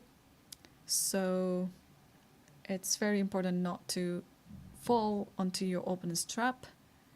And no, Darius is still, sorry, not Darius, Marius Dior is still thinking what to do in this position. Bishop b2, I think the idea is to put the knight on e4.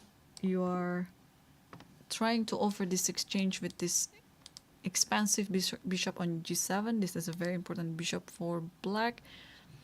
So I don't think black can afford exchanging it with the other bishop. So probably what about knight b5? Because knight b5 has been the idea anyway. Knight takes b5, a b5, and what's next? Nah, white shouldn't take b5. After knight b5, I think white should move the queen, yeah? Probably here. Yeah, white cannot allow this a file to be opened. And after bishop here, I think it's just bishop here. Hang on. Is it there? Because there is this, and then, oh, hang on. Knight a3, I thought black would win a exchange, but then there's queen d4, just in time to attack the mate on g7 and h8. Okay, so that's very tricky of Boris.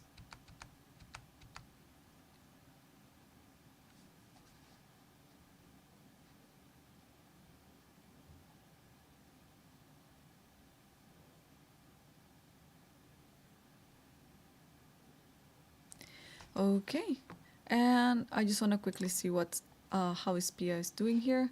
So after knight d7, rook a d1, and rook a d8, yeah, this position is now the current position.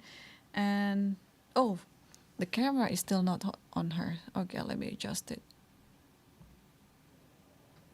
There you go. Yeah, Is Pia in trouble? I don't know. Well, she's not having a pleasant position. I mean, white is slightly better, but anything can still happen. Yeah, I think the position is defendable with accurate play. So after this rook a d8, okay, Gretarsson is still thinking.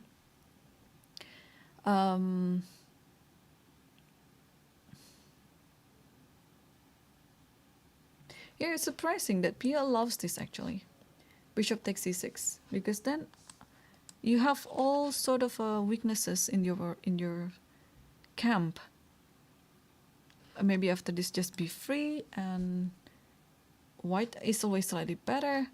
And yeah, black cannot afford on going to endgame with this pawn structure, because this is just losing. So I think after this position, white will try to exchange as much as possible, but black will try to hold it.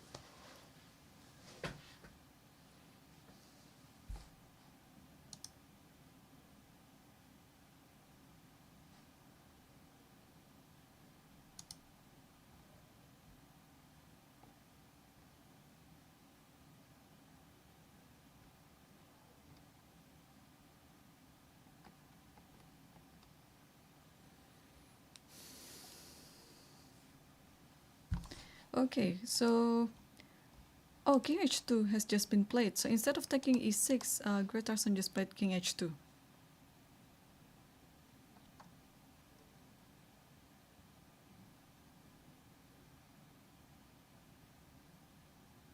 Okay, that looks very nice. Okay, I think this calls me for another break. So after the break, I have a special guest waiting. So stay tuned, because you might want to see who that special guest is, and we can talk over the game with the guest after the break. So I'll be back in a few minutes.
Hello everyone, welcome back. And I got Eric in my studio everyone. again for the second time now.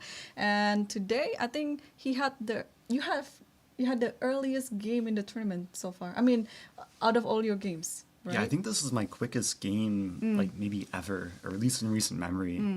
I can't remember finishing in like less than 2 hours.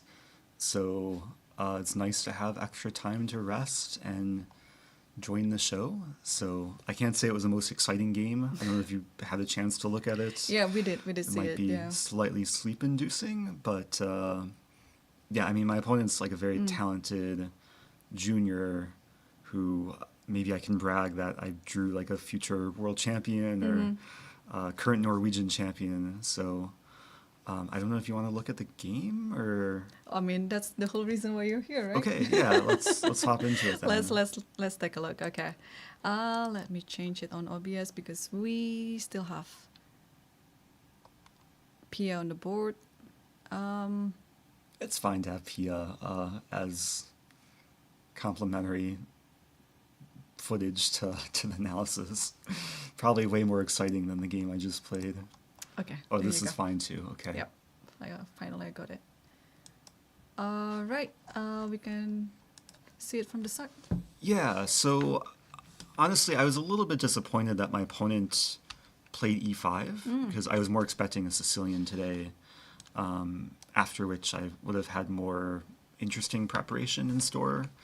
But after e5, we went into a4 knights, and I played a line that I used to play a lot in online blitz, and that move is a3. And it's kind of a tricky sideline because white's waiting for black to commit to something and also preventing bishop to b4. And at a beginner level, I think this move is very venomous. A lot of amateur players would play something like bishop c5 here, which walks into the center fork trick. And like white's probably already slightly better. And there's also some fun lines, like if g6, there is the Halloween gambit, knight takes e5. Halloween gambit. And this is an improved version because there's no knight g6. And yeah, if you move the knight back to c6? If knight back, then how does it go? I think d5, knight e5, f4, and then if knight so b8, the knight e5. has to go back maybe, yeah? So yeah, it's a very interesting way of playing. But my opponent played the most principled move, pawn d5. And then I played bishop to b5. And this is a sort of line where, like, if black plays precisely, then it's okay. And my opponent did just that. Like, he played very, very precisely. Knight takes e4 is the main line. After queen e2, queen d6 is another, like, very solid move. And I had prepared this briefly before the game. And in this position, the only move I looked at for black before the game was f5. And I think this is the best way for black to actually fight for an advantage. I would have played queen e2, e4, takes, knight e5. It's still interesting. It's probably a 3-result game. But my opponent played a different move, castling queenside. And I think this is just a more solid move. Yeah, a little bit less challenging. And unfortunately for the viewers, it just leads to complete liquidation after takes. And okay, I think this is the most exciting moment of the game, because if I play the wrong move here, I could hang checkmate. I don't know if you saw this when analyzing, but yeah, I have to be careful We didn't see this part, actually. Okay. But you can show us. I'm going to check real quick in the Lichess database. It's on Lichess, this position has been reached 399 times. And 3 people have played a terrible move, knight takes e5.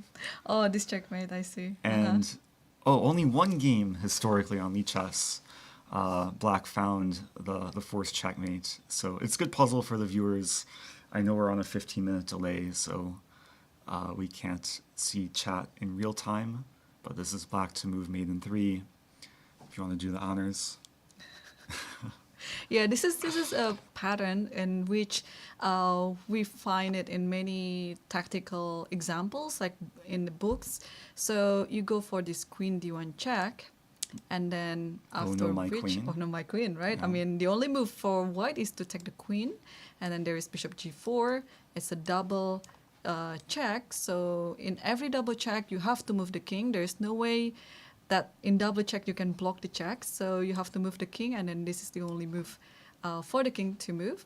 And then there you go, rook d1, and it's a checkmate. So yeah, so of course you're not falling onto this, because otherwise... So this pattern was actually featured in Queen's Gambit. When I think like 7 or 8-year-old Beth was playing the janitor. Right. Yeah, with the queen d8, yeah? And it was reverse colors, but same idea. Queen d8, bishop f5, right. Yes. So anyway, that didn't happen. I didn't blunder checkmate. I took the bishop, and then we traded some more. I actually offered a draw. And also, here it's as if that black was hanging the knight, right? But you cannot take it because the king will be get matted on d1. Correct. Yeah, Right. I'm pretty sure my opponent said, "Oh no, my knight," when he took back on d7. But yeah, the knight is poisonous, and yeah, I think queen d5 is very precise. Like if black plays anything else, then maybe the game can be sharper. Maybe white has some chances, but queen d5 really gives me nothing better than to go into this endgame. I offered a draw when I played After bishop bishop e3, e3, and I was expecting him to take it, but he fought on, and yeah, maybe trying to channel his inner Magnus Carlsen to squeeze water from stone. So There are actually 47 games on the Lichess database here on this position. Amazing. yeah, and black actually scores pretty well. In Masters database, there's one game which ended in a draw. So I guess we're still following Lichess theory. And yeah, there's a few different ways for white to continue here. I thought rook ad1 is most solid. And yeah, I don't think the rest of the game deserves much discussion. There is a better way to hold this draw. Of course, this position is pretty drawish anyway after bishop. I mean, already a few moves ago. But in this position, yeah, I don't really like your decision of playing rook ad1. This is very straightforward, I understand. Probably the endgame is very much holdable after this and this, but it's just, it's just quite a little risk there on e3. Oh, the weak pawn. The weak pawn. Originally I didn't want to go into this, and then I realized black's king is cut off on the d-file. And if black ever... The only way for the king to cross the d-file is to trade rooks. And you're going to trade the rooks. And then the endgame is just drawn, yeah. Or probably I was thinking that, rook d8 was one of the ideas, but probably in this position you can play rook d3 or rook d4, and then just stay that way and then bring your king around. Yeah, I thought there's multiple like drawing options for white. So I wasn't so scared of this, and even if my pawn is isolated, like I'll just put the pawn on e4 and king on e3, and it's it's just equal. So probably the question is, were you quite confident in drawing that pawn endgame? Yes. That's good. Yes. I'm not gonna be. If I were you, I was going to keep my rook on the board because that's an easy way to make a draw anyway. But in this position, I think. Hang on. There was this one, like you can play... I was considering rook e1 as well. Yeah, rook e1. And then after this, we can close this database. White allows the rook to come to d2. Yes, and then just rook c1. And then when the double up comes, happens, black, just to show, after rook d8, king f1, even though black has a more active rook, white is always neutralizing the first rank and also the second rank. So, yeah, it's just rook endings 101, basically. I think in this position you might go king e2. Yeah, your rook is a better rook now. That's true. Yeah, it's actually you are playing for a win now. Black sometimes has to be careful to over push because rook e7 is coming. But maybe black can do the same thing, like just put the rook here and then my rook can't infiltrate. So yeah, he tried to press me. Like I have to give him credit that like what happened in the game.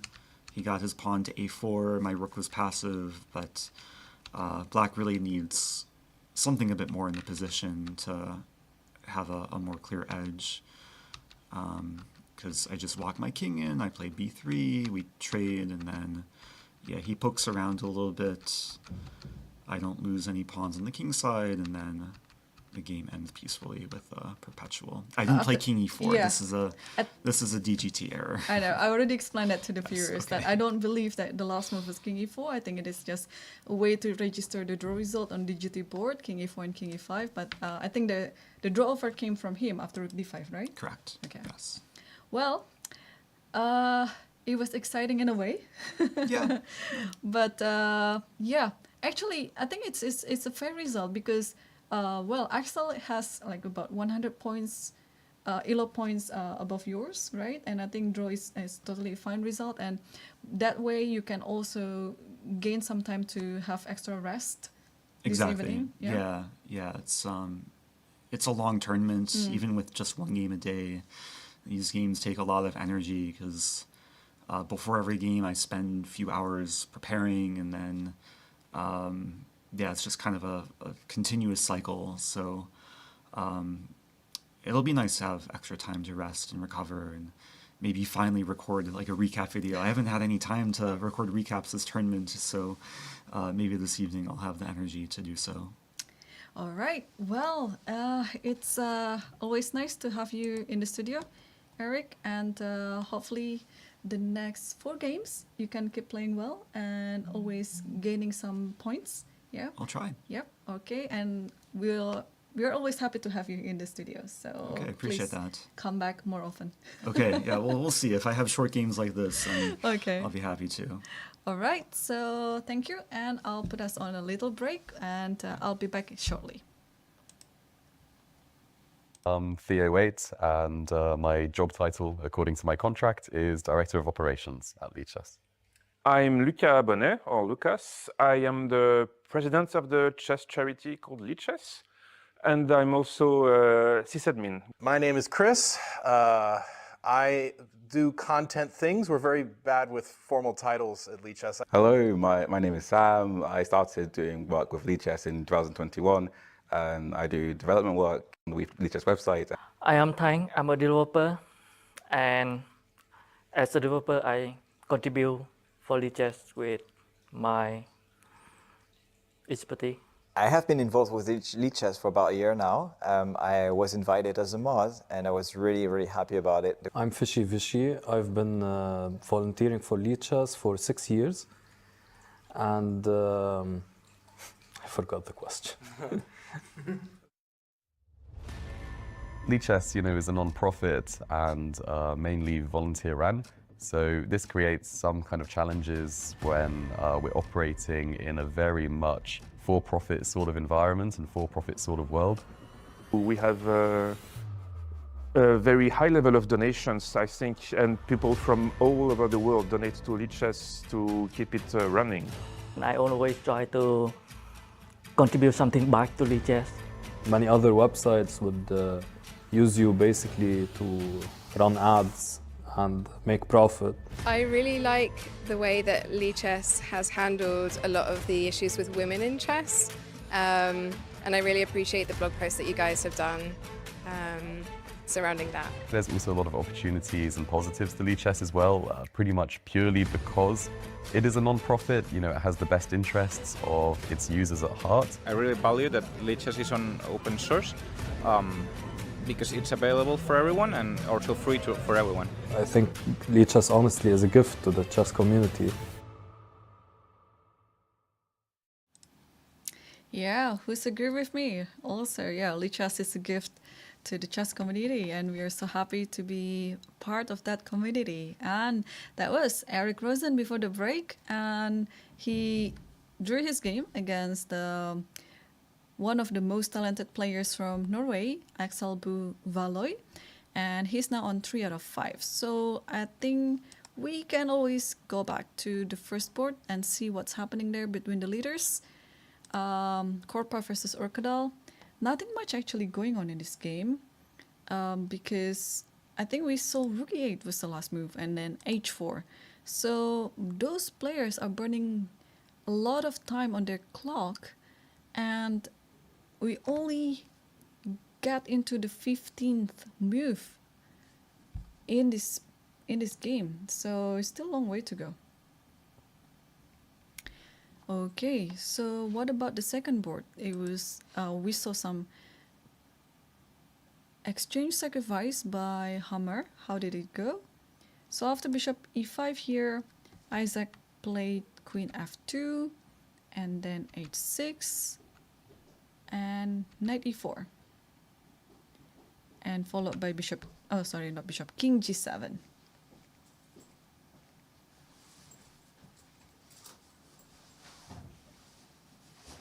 Okay, in this position, who's better?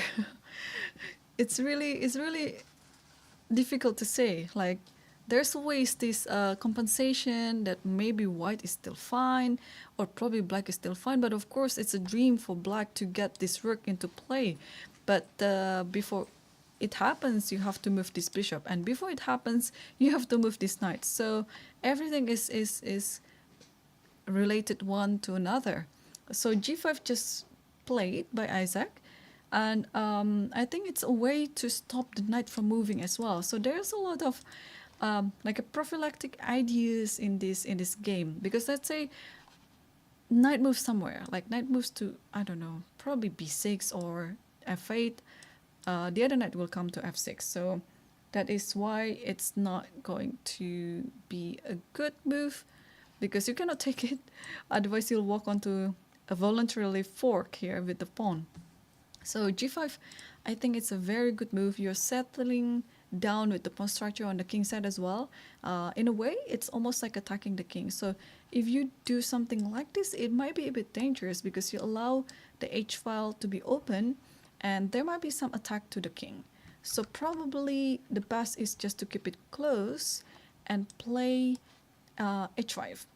But after h5, what can white do after this? If knight here doesn't come yet, because there's this knight and this bishop, probably it's time to bring this rook.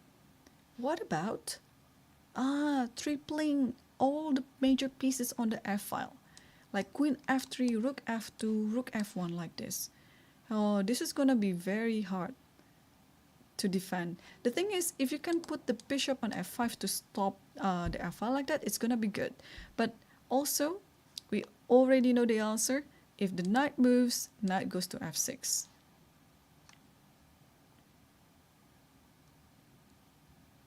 So, okay, Hammer is still thinking. What's the evaluation? I'm just curious. Actually, black is better. What? f5. Will Hammer played f5 in this position? f5 is the best move, allowing this en passant, but thanks to this knight and this bishop, you can just simply take it with the knight. Wow. f5. I didn't think about it. But this type of move, you know, just because by optical reason it doesn't look like it's making sense, it can easily be missed by Hammer. But probably not. Probably he already thought of this move. But look at this move again. f5. You cannot en passant it. Of course, technically you can, but that's not gonna do good for white here. But also, you cannot move your knight, because if you move your knight, then this pawn is lost. So probably you're forced to take it this way anyway, and allow this to happen, and bishop will come to f5. Whoa. Okay, Hammer is going to be very happy if this happens on the board.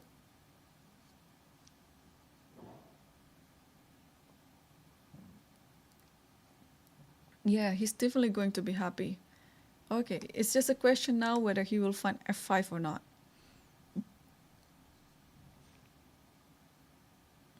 But he has enough time on the clock. He has 20 extra minutes compared to his opponent, so he's gonna think it over. And on the third board, we have K9 versus Amar Elham. And we saw the position after, let me think, rook b1.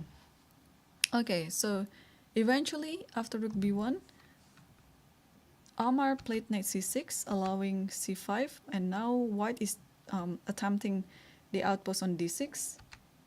And after queen c7, knight d6, and take on e3, take on c6. Okay, that was a pawn sacrifice, but white has a nice compensation for that. The knight is on the knight is on d6. It's a very good outpost. The bishop is very good here on g2, not only protecting the king but also eyeing to the c6 pawn here. And the back rank of blacks is a bit weak right now, so at some point the bishop has to move. But now, by moving the bishop, okay, I'll get to that move because it looks like a spectacular move that Kenanen just did. In this position, let's say the bishop has to move. I know this is white to move, but let's say this is black to move. Whenever this bishop moves to this side, the rook will always come to the 7th rank via b7. Oh, before we continue that, I want to go to the 4th board because they are finishing right now. And they agreed to a draw. Boris Chattelbashev just agreed to a draw with Marius Duer. Let's see quickly what happened on their game. So after e d6, there's bishop e6, then bishop a1, and then knight b5, and queen c1. Okay, takes everything on c3, and we see this position right now. Bishop a2. Rook has to go because he was under attack, and after bishop goes, there is a draw offer. So probably if the draw offer wasn't accepted, white was going to play rook a6. Okay, this looks like a very equal position anyway, so that's why the players made a draw. Okay, still a fair result for both sides. So let's come back to Kenanen game again. He just played queen f3. Speaking of the back rank, right? I just did speak about the back rank, that how weak the back rank of black in this position, and then queen f3 just happened. Oh my gosh, this is such a nice move. But probably, is it enough to win?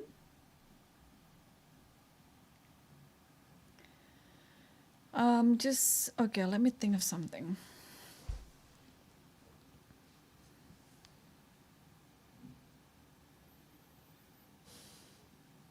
Oh, how to deal in this position? What if I just take this, takes this? Of course, you cannot take the queen. It's just made in one because of rook e8. So what if black just takes this rook, take this rook, and then bishop e6? There might be this one.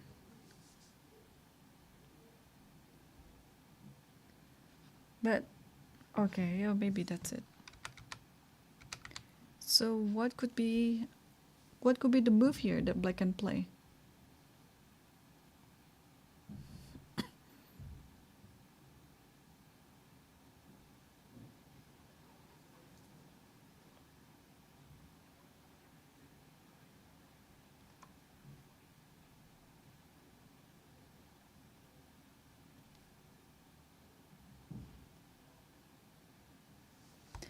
Okay. Yeah, this is a spectacular move. Okay, white wants to take on c6. Also, of course, now the direct attack is to the rook on e3.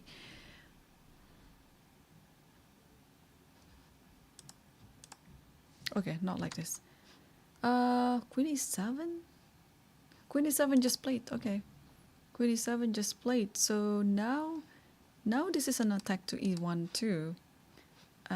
So you have to do something about it. If this happens, I think black will be happy to trade the queens like this. If like this, then takes. Actually, not really.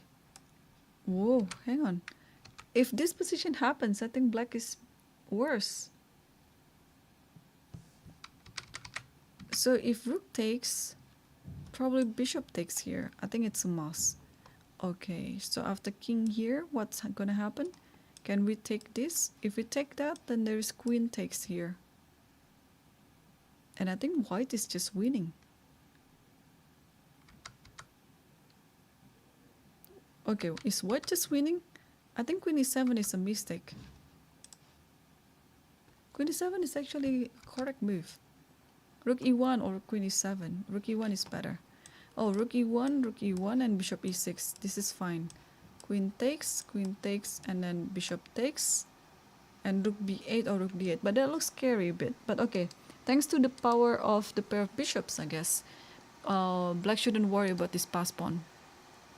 Black can play rook d8, black can play rook f8, as long as... can black play rook b8 here? Rook b8 is also fine. So, okay, the game goes with rook takes e3 like this. It already happened. And now how to take it back? With the bishop or with the queen? Either way, it's better for black. But with the bishop is the best move here. And after king h1, you take c5, and after queen c6, what's happening? Rook b8. Oh wow, this is another counter idea. I just realized that now white's back rank is weak. And rook b8 is a force move actually. And not only that it is a force move, but it is also an attacking move to the back rank. Amazing.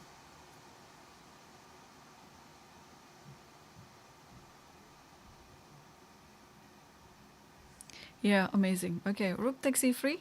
We can see from the camera that both players are so focused. Let me adjust it. What did he do? What happened there?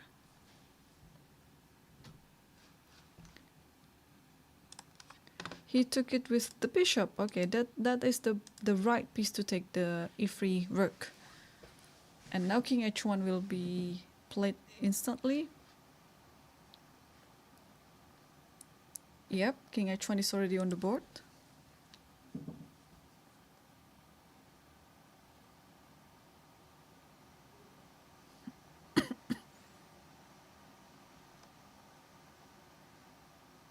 King h1 is already on the board, and now bishop takes c5. Oh, are we going to see this variation?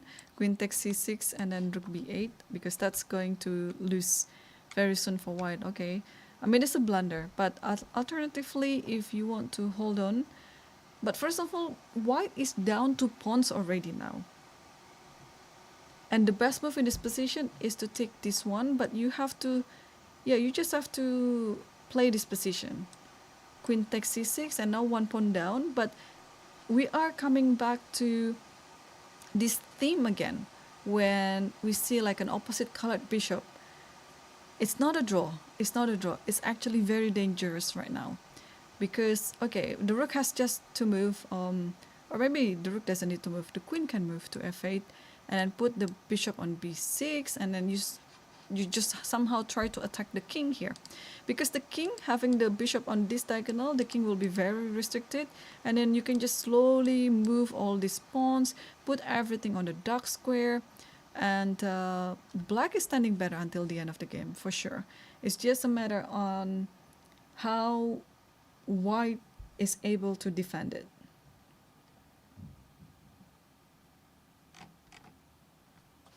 Okay, so bishop takes c5 is still on the position right now. Okay, I'd like to come back to Hammer's game because there are some moves there. Oh, there you go. Oh, I was waiting for it. But it happened. But in a different turn of moves, actually. We saw the position after bishop e5 here, and then queen went to f2 to keep protecting the h4 pawn. And here h6, so not g5 immediately, h6. Maybe I was a bit too brave, but the idea is similar. Just put the pawn on g5 and you have a square on g6. And after this, king g7, and after g5, oh, actually it's the other pawn who is playing g5. I'm sorry. Bishop, oh, hang on, I just realized that after g5, I think we analyzed this move f5. Okay, this is a move that I totally can understand why Hammer missed it. I missed it too. Like, it's just a matter of you see it or you don't. Because if you see it and then you calculate it, it's totally making a lot of sense why you have to play f5. So this is the type of that move that if you don't see it, that's it. You're just not gonna think about it at all. But if you see it, if you just consider it just 1 second or 1 millisecond, you consider and then you just try to calculate just one move, and then you keep going on calculating it, and then you'll see that, whoa, that move is actually very, very good. Okay, so I was just trying to understand what Hammer doesn't like in this position, if he indeed saw it. So in the case that he rejected this idea, probably he is a bit worried of this, and having the knight on g5 does look scary. But also the king is pretty safe there. And then this is exactly the whole point why f5 was the best move. It's because now black can bring the knight to the game. And now this knight can just stay there. And probably now bringing the bishop to d7, and it's time for the rook to also join, maybe via e8 or maybe f8, or maybe going to h8, and then king can go back to g7, something like that. But yeah, that was not played. That was not played. So after g5 here, he just played h5, closing down the h file. Bishop b5, and now Hammer is still thinking. So already for a few moves, his opponent has been playing very quickly, probably realizing that he doesn't have much time on the clock, so he has to compensate it in some way. But also, well, I think also this position is, it is complicated in its own way, but yeah, but it's not that much going on the board yet, yeah? You just have to play all this maneuver chess, where to put the queens. I really like the idea of putting all the major pieces on the f file, just trying to stress on this f7 pawn, if possible. But I think Isaac here has a more practical plan. Probably he's thinking of taking this and knight f6, although I doubt it, because having such a position will be just better for black, because this bishop later on d7 can go to f5, or probably can also try to insert it to h3, kick the rook away, and then yeah, I think it's gonna be better for black if that happens.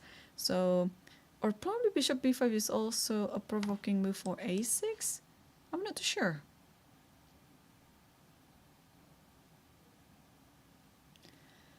Yeah, I'm not too sure. Like, what happened after a6? Are you gonna take it? Takes like this and put knight f6, but then bishop f... Oh no! Bishop f5 will fall onto this, so that doesn't work. So probably in this position, bishop h3. And the rook has to go, let's say here. And now this knight is under attack. Maybe, I don't know. How is it?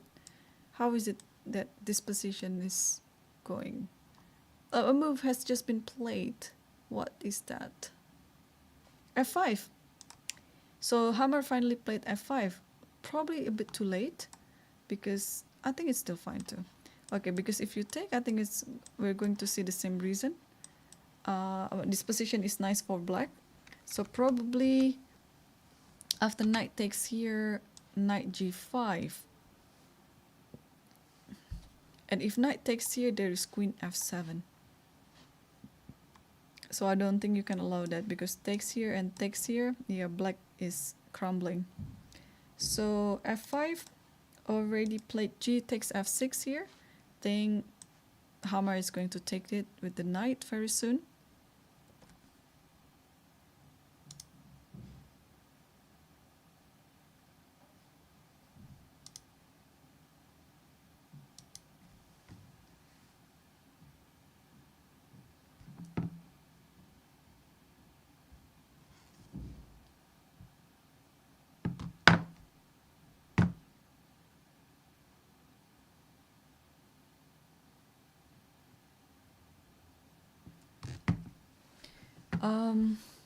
Yeah, he did take it already, and now, yeah, knight g5 looks nice because you're posing this attack to f7 anyway.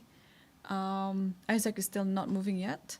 How many times? Okay, actually 13 minutes. Okay, still enough to think through everything, but he needs to make 16 more moves before the time control. Yeah, he looks quite a bit nervous right now. Like I think he could feel the tension that his time is almost down. So, but he has to move fast. Apart from knight g5, what else could he be thinking? I don't see any other way. Could he be thinking of taking the f6 knight, and after bishop takes here, what would be the follow-up? No, I think he will eventually play knight g5.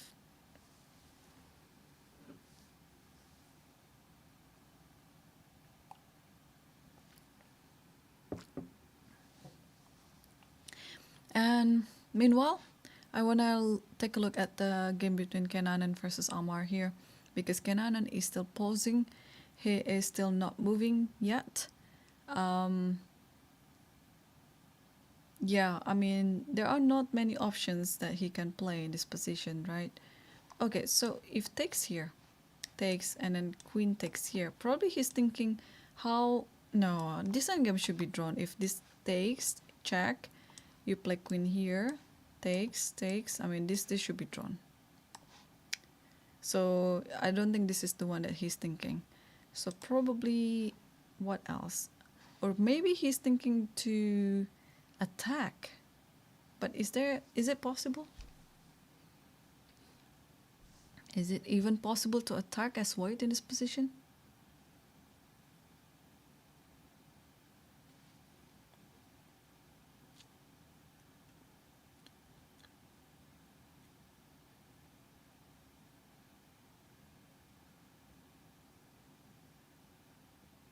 Yeah, I'm not sure. I think eventually he will play this move, knight takes, rook takes, and queen c6.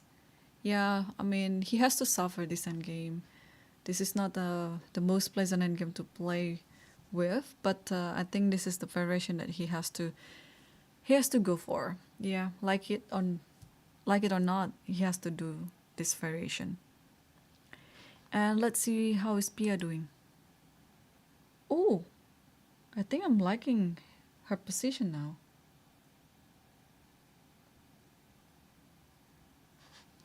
I mean, I think it's an improvement to the position that we saw before. After rook a d8 here, and then king h2, bishop takes b3, a takes b3, and then knight f6, knight c5, queen b6, queen c3 here.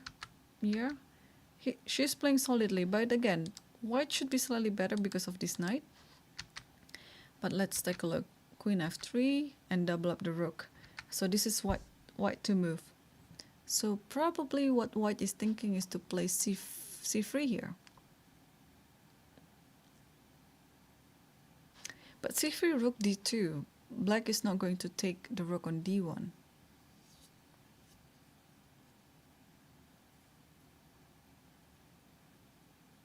Yeah, so I guess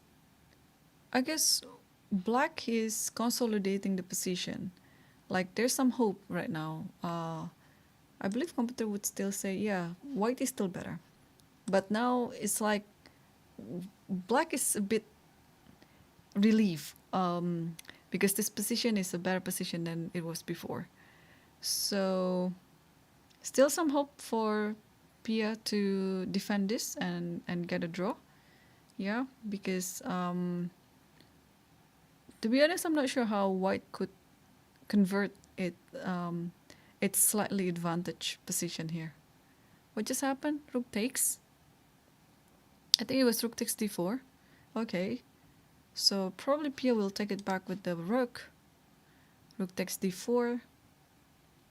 Because if you take it with the pawn, then e5 is e5 an option here? Probably not. Yeah, there's a check. Sorry. Oh, actually, you can take it with the pawn. Okay, sorry, it's been a long day. Because it's a check. Okay, it is an option to take with a pawn. Because now, after this check... but this is just one thing too. After the king moves away, let's say to h1, you don't really have anything to play for. Probably. So maybe it is more flexible to take it with the rook and keep everything as it is before. And now this is hanging, so if you play this, then rook d2. Yeah, I think it should be fine. Pia is still thinking, yeah, this is the option for her to take it with the rook or with the pawn. I think in the end, she might be taking it with the rook.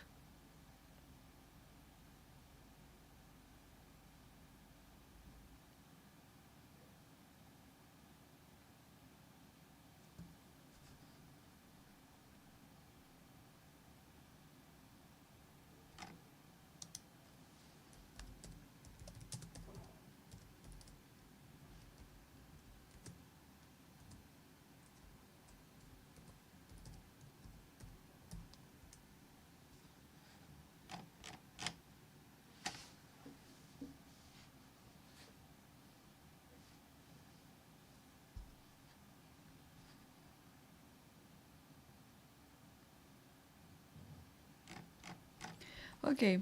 Oh, she took it with the pawn. Okay, so the good news is both options are equally good. Yeah, both options are totally acceptable. Taking with the pawn, taking the rook, it's not going to change the evaluation a lot. It's actually the same thing. Okay, so Pia chose to take it with the pawn like this. I think the king has to go. Probably to g1 is fine as well, not only to h1. But I don't know, probably here Gretarsson is thinking to exchange the queen. Because, nah, if exchanging the queen, then this one is probably hanging, yeah? But this is possibility. Okay, let's circle back to the top board. What's happening on the game between Urkel versus Korpa. After rook e8 here, h4, queen a6. Oh, there you go.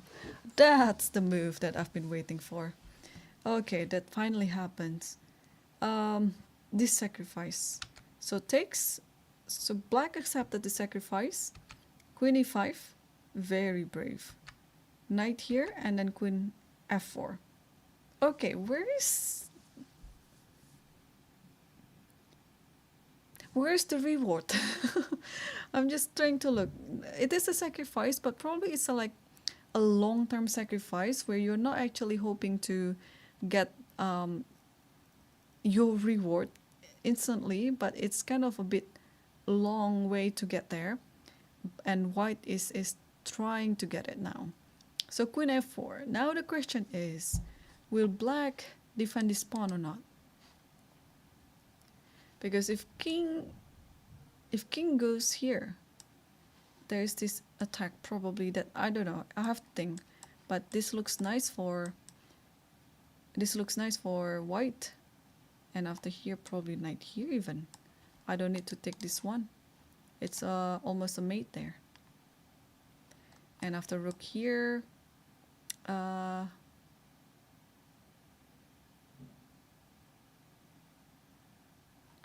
can I go here, check, and then check here, and then walking like that, and then check?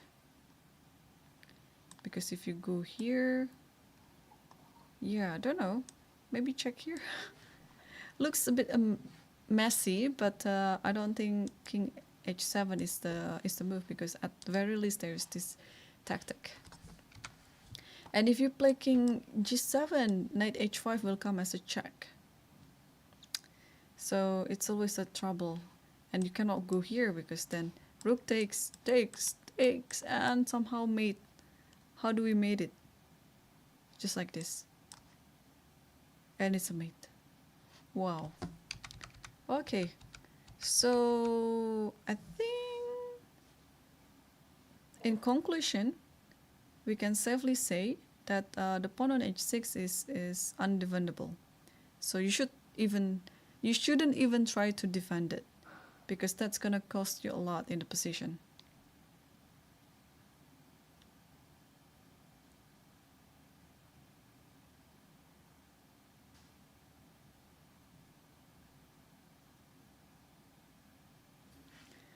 Okay, that's amazing. That's I think the spirit that I'd like to see on the games. And Hammer, how is Hammer doing? Whoa, I think Hammer is enjoying his position right now, because now finally all his minor pieces are out. He only needs this rook to come to f8 maybe, or maybe it's not. It's not really important for now. But now, after queen g2, is white threatening rook f5? Okay, let's say I play. Let's say I play rook f8. Rook takes. Check here. Where does the king go? King goes here. Probably takes, and then maybe queen g5, or even like bishop d3 maybe. Yeah, that's possible. So what does Hammer? Oh, so what he did was bishop e4. Aha, yeah, just trying to get rid of that idea, because rook f5 might be or might not a threat actually. But yeah, bishop e4 is nice. Now queen has to go. Where does the queen go? If the queen goes here, the same thing will happen if knight goes to g4, because you have this queen check and then check again, and suddenly all white's pieces are in. Like here, maybe bishop here with the idea bishop e6. Yeah, so be careful. Black wants to attack, but black has to be careful. Okay, queen f2 looks like it is like a default option. Oh, maybe not. What's wrong with knight takes e4? If knight takes e4, knight takes e4, and unfortunately you cannot take this knight because of this discovery. Your queen is lost. So if this position happens, you shouldn't take the knight, but instead, what can you do? What about bishop here? If bishop d3, then there is knight g3, stopping the queen from taking g6.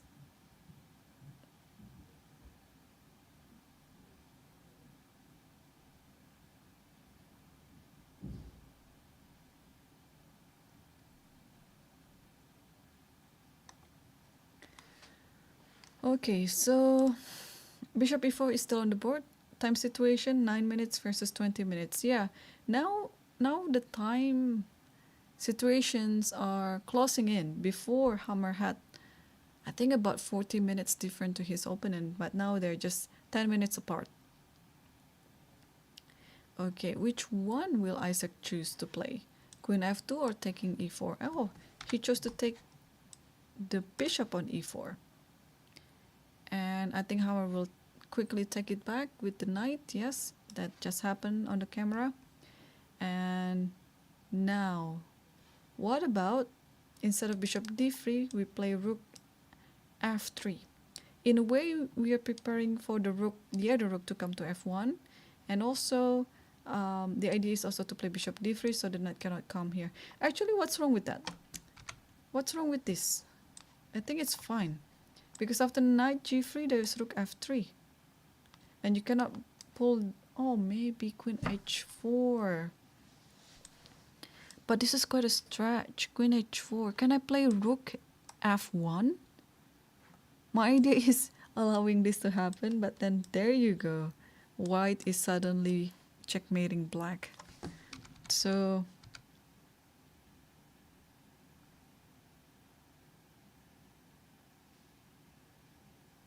yeah. Now rook f7 is the threat.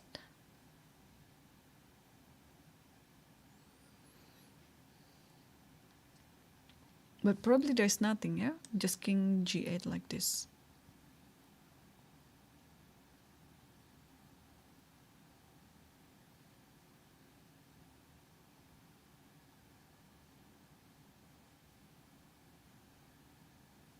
Yeah.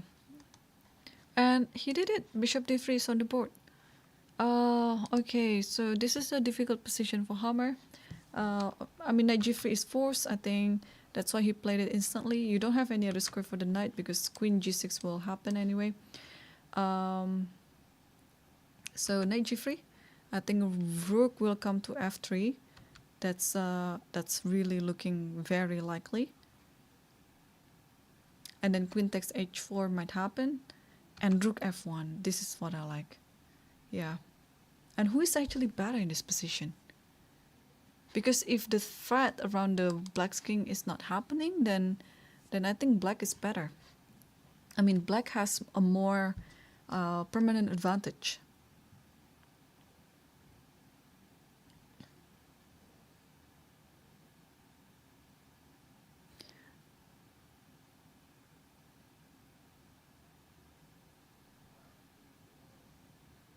Yeah, he's still thinking. The position is like this after knight g3.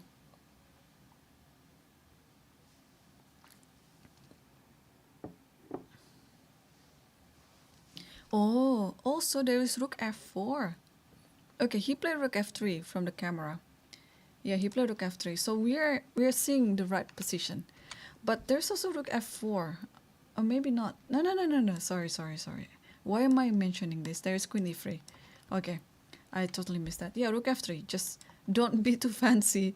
Rook f3 is totally fine. You're attacking the knight, and now queen takes h4. Yeah, so we are analyzing it correctly according to what the players would play. So probably now I'm almost sure that the a rook will go to f1. I don't see a better move than that. But this is still the current position right now. Yeah, Isaac has to move faster. They are now on move 29, so 11 more moves to go. What just happened? Yeah, he did put it on f1. Rook a f1, yes. Okay, now I think king g8 is a very nice prophylactic move. Although, of course, there's bishop g6 here. But after bishop g6, I think you can safely take this one maybe. Or maybe not. No, it is totally fine. It's totally fine. I thought there is some mate like this, but no. There's check and then there's check here, but just come back here. The bishop on e5 is protecting the g7 square. Wow, okay. So now king g8, I think is a very good prophylactic move because you are not walking into this type of checkmate. Or maybe he's thinking to play king h8. The thing is, with king h8, I don't like this trade.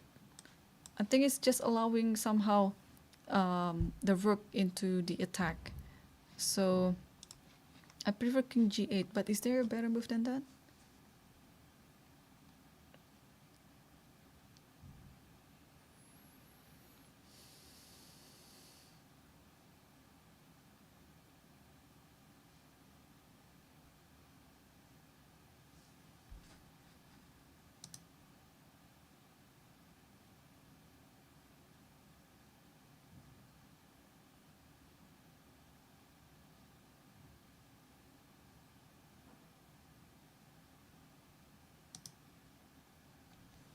Yeah.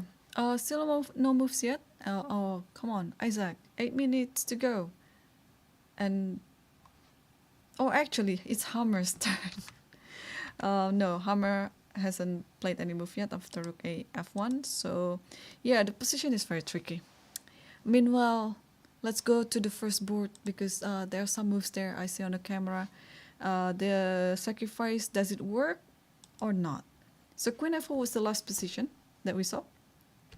Here, Urkadal took the pawn on c4, knight h5, yeah. I think, of course, the spirit of that sacrifice is white is going after the king. So knight h5 takes a3, bishop takes c4, whoa, queen takes c3 with a check, okay. In a way, it is helping black because now the queen is already in this diagonal. So should anything happen on that diagonal, at least the queen is there. Queen f2, and now this is a question on how to continue. But I like white's position better now. I don't know. I haven't calculated much, but I just like the spirit of attacking. So if you take this with the bishop, you're leaving the knight alone. So white could totally grab it, and I think it's going to lose now. But if you take it with the queen, this is the risk that you might have to take. But what's the idea? Probably this one, yeah? Takes and takes this and probably check here. I don't know who is better. You check here and then, okay, there's at least this perpetual check. Because if you go here, this is possible, but then there is this check. Oh, king h2. The threat is to play knight f6. Oh, but you can actually play rook e6 here. Should be fine. Okay, but okay, let's be more precise. This to handle this position. Probably without taking on d7. Probably now just take this one, because you still want to give a check here anyway. And after this happens, you have king g3. And let's say you try to protect it from this diagonal and play queen c3.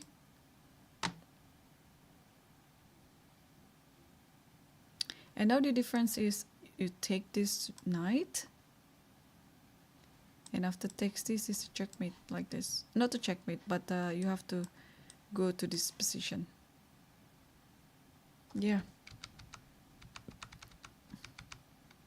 Okay, king f2 is the last move here. And actually black should be in time trouble right now. 7 minutes to go for the next 9 moves. Actually the next 10 moves. So it's a lot, and the position is very critical. Like either you can defend this attack or not. Yeah, all white does is just putting all the pressure on the king. That's pretty much it. I think the task is easier for white here.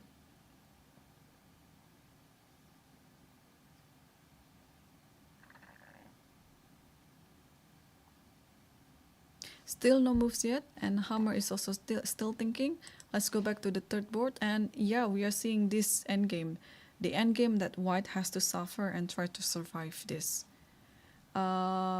So we saw the position after bishop takes c5. So take on c8, take c8, queen takes c6, rook d8, and rook f1. Okay, so yeah. It's gonna be quite a long end game. If white plays correctly, probably this is defendable.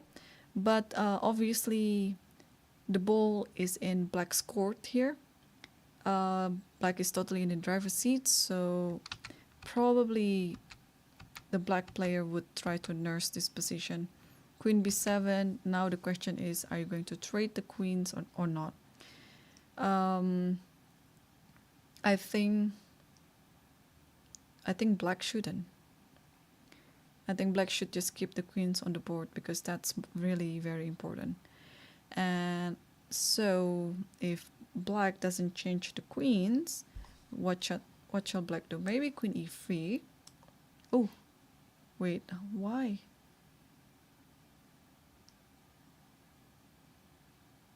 Why?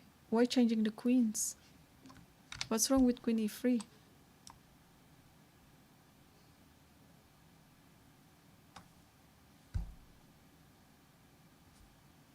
I don't understand. What's wrong with queen e3? Your idea is just you want to play here and then play h5, h4, something like that. Eventually, you might want to exchange the queens, but not this early. Okay, let's see what's computer saying. Rook e8 actually is the best move. Wow. Okay, I misjudged the position again. Cool. Okay, rook e8, and then this endgame is still very good for black. Takes, and yeah, it's a suffering position. Soon the king will move, all the pawns will move, and then somehow black will create a pass pawn. Okay, I saw some moves on the Hammer's board, so let's take a look. Oh, what's going on? So after rook a f1 here, he played queen g4. I see. Actually, this is very nice. Yeah, you're not really worth of this check, yeah? King can just go to g7. Okay, and now you have a direct threat of taking the f1 rook. And let's say the rook goes to f2, just to show the idea. h4, h3, h2, that probably is what Hammer has in mind. But here rook f7 was played, and instead of going king g8, he played king h6. I think I like this one as well, because now the king on h6 cannot be checked. The king is on different square to the white's bishop, and now if nothing is really important to take care about. Black is going to play h4, h3. And it is very, very dangerous. So where does the rook go? Because I think the rook has to go somewhere.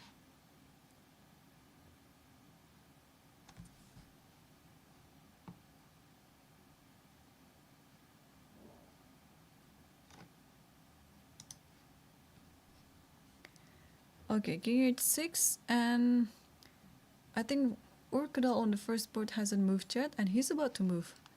He's about to move. It's very, very critical, his position right now. He could be losing on the spot, but also he has to play faster. Like, he's now officially in time trouble. About 2.5 minutes left for the remaining moves.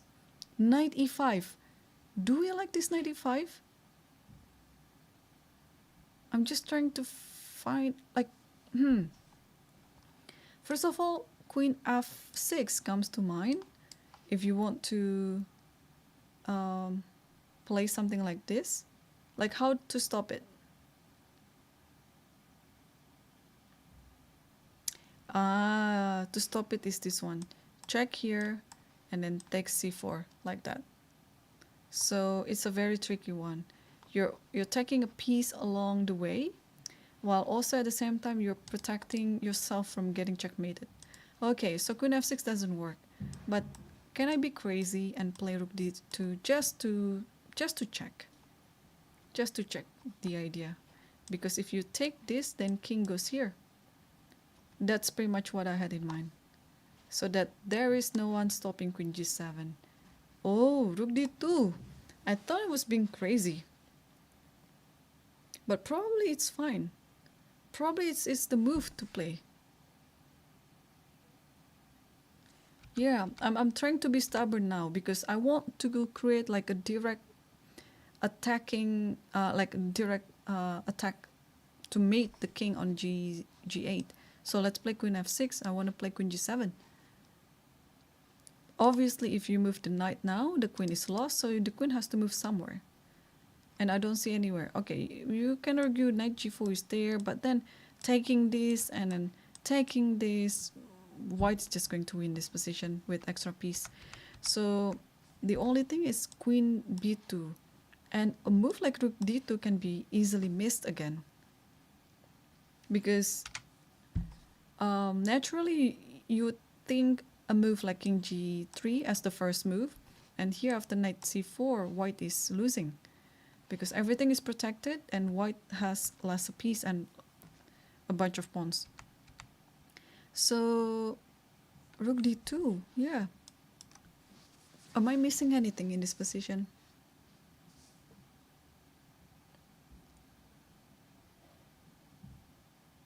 Oh, okay, I get it. You can just simply take it because here king f8.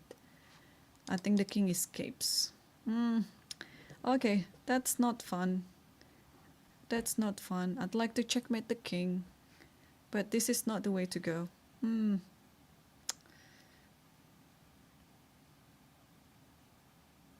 Okay, 95. What is the best way here? Korpa also doesn't have much time actually on the clock because he only has 5 minutes and he has to figure this out too. Surprisingly, I thought white was sacrificing a lot of pawns, but then I just realized white is only down a pawn now. So white was sacrificing a piece, but then black had to give it back. After king f2, yeah, black decided not to take the bishop on c4 because otherwise it's lost, and play knight e5. Something looks interesting on the second board. Oh, I'm so tempted to jump to the second board to see what's going on.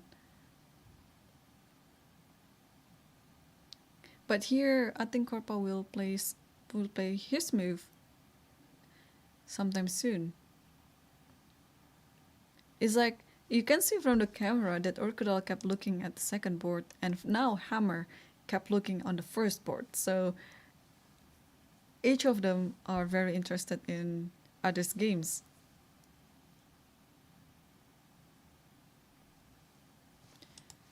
Okay, let's quickly take a look what is Hammer doing here. Ah, everything has been equalized like this. Okay, white is in trouble for sure.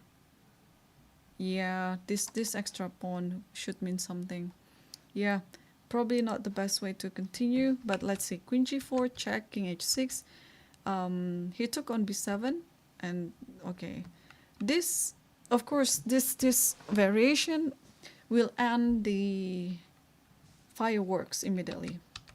But the game is still not over with this opposite colored bishop, and especially with an extra pawn on the g file. Yeah, Hammer will try to nurse this little by little. Yeah. But at least both players will be able to enter the second stage of the game very smoothly. I think there will be no problems entering the 41st moves because they're now on move 36 and the position is not that complicated anymore. No one is going to lose on the spot like right away. So let's come back to the first board because Queen f6 was moved. Yeah. Okay, what's going on now? Queen b2 and now rook d2. We calculated that one. But if rook d2 here and then king here, what's gonna happen? Oh, bishop e2. Okay, okay. Of course. I think that's the better way in keeping all the pieces on the board, yeah? Without losing anything. But now that means black can play king f8 or black will play knight c4. Yeah, which one? If knight c4, I think queen just take here, right? And then the king cannot really escape from the mating net. Knight f6 is coming. So probably in this position, it is wise to put the king on f8 right now. So if should anything happen, you go here. And probably, oh, this is actually a silent draw offer too. Or is it? Is there any mate? There's probably some mate. Like, hang on, check here, and here, and here. There's no mate.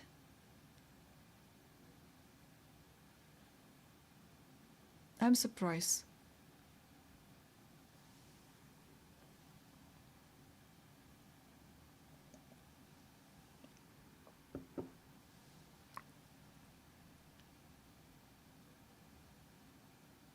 Wait, there is no mate in this position. Bishop e2, king f8. Probably not. Check. King goes here. Check. King goes here.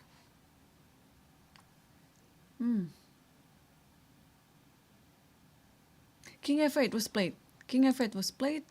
And queen takes h6 is already played. And now king e7.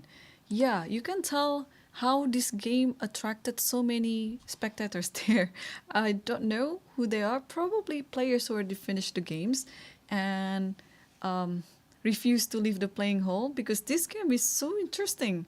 I mean, I don't blame them. It is very interesting.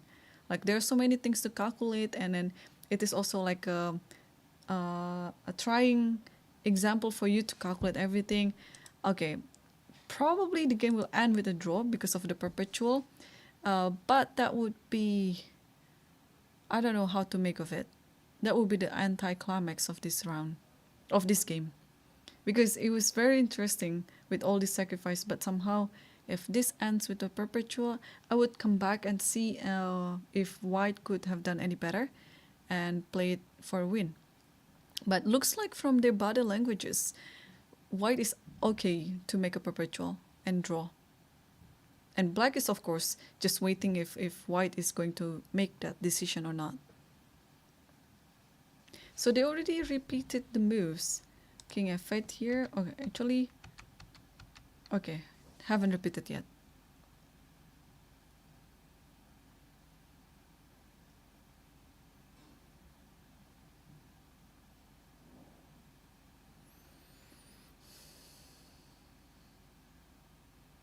Could white get away with a move like g4, for example? Like g4, g5, g6?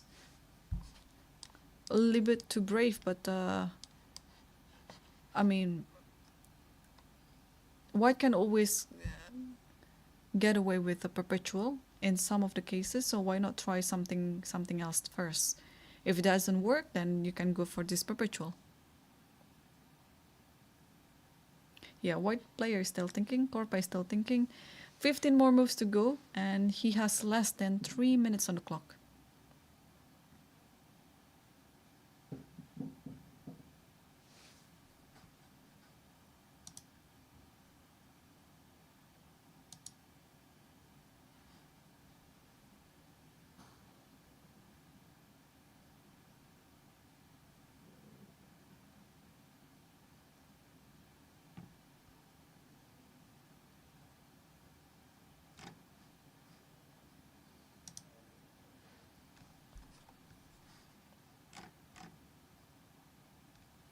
Okay, any move? Oh, he's moving it to h6 again, I guess. Is he? Yeah, queen h6 and then king e7, of course, only move. And what about now queen g5? But queen g5, king f8. Ah, probably that's it. Queen g5, king f8, and put the knight on f6 like this with the idea of knight h7. Oh, that is it, I guess. But oh, hang on, that might be a bit too soon. There's knight g6, but knight g6, you can always pull h5. Wait, what's going on? King a7, rook d2. Do I like this move? Probably, because the queen has to stay on this diagonal, so probably queen c3 has to be played. No, black should be losing this position. We just have to find a way on how to make it happen. But yeah, I don't believe black can escape this position. So rook d2 is already on the board. Yeah, queen c3 is a must. If you play anything else, there is this queen check and then take this at the very least. Or queen b4. Queen b4, probably now just double up the rook. Yeah, I think it should be losing for black. If black loses this, it means Korpa will be the sole leader. So less than 3 minutes to go for Urkadal. And still so many moves to make until the 40th moves.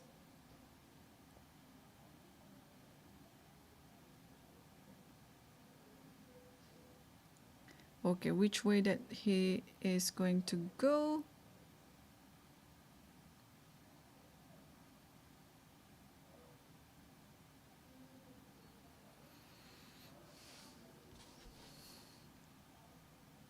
Okay, he will back on this game very soon. Let's just quickly check how is Hammer doing. Yeah, I can see this is happening. Yeah, he's gonna nurse his advantage little by little. He's gonna be very fierce in winning this game because he cannot afford of losing another point. Let it be a draw or a loss. So he has to score a full point on this game. Rook h3, king f2. But how to continue this position, yeah? It's interesting. You might want to push this pawn, but is it now the right time to do that? Let's say give a check here, because the king has to protect the bishop, right? So the king might go to f1 or g1. But Hammer didn't do that. He gave a check with the bishop. And what does it mean? Oh no, g3. Something was on g3. I thought it was the bishop, but it was with the pawn. Okay, sorry. Let's come back to the first board again because there are some moves coming in. And what happened is after rook d2, queen c3, and then queen f6 check, king f8, and rook hd1.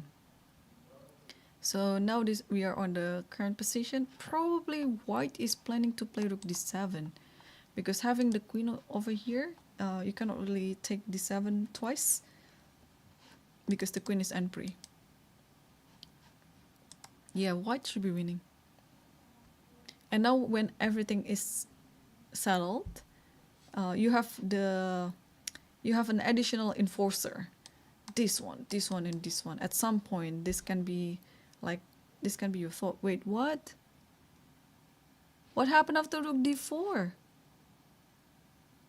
Stopping this diagonal. c5. I mean c5, c4. I don't like it.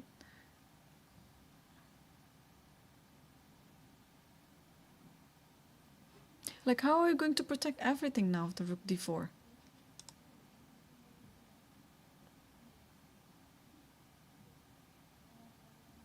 Because what happened?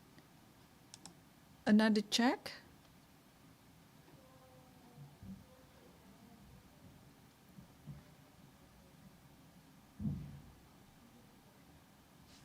I'm a bit confused. Is he just trying to gain time? Maybe. Because I don't believe that he's gonna go for the perpetual. Okay, another check, and now he's gonna think. Okay. That's, yeah, I think that's a very tricky strategy, yeah? You just repeat, gain time, so that with those times, I mean, you have 1 extra minute on the clock because you just repeated 2 moves.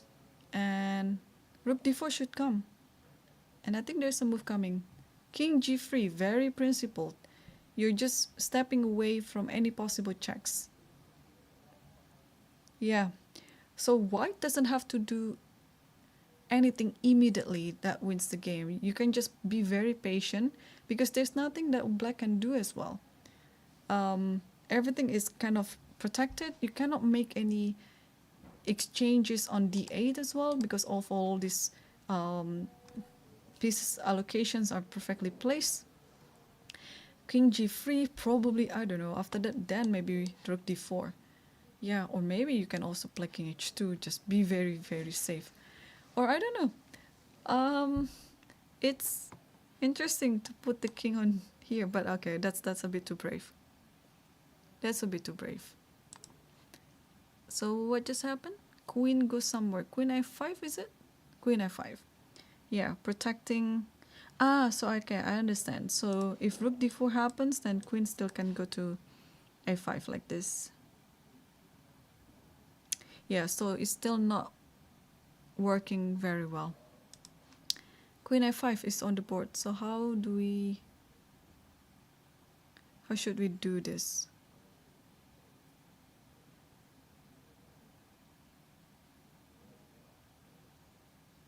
Where is the mate? Where is the mate? That's the question. Rook d6. I like rook d6. Because my idea, let's say I'm just gonna show the idea. Like here, check, here, check. This is the idea.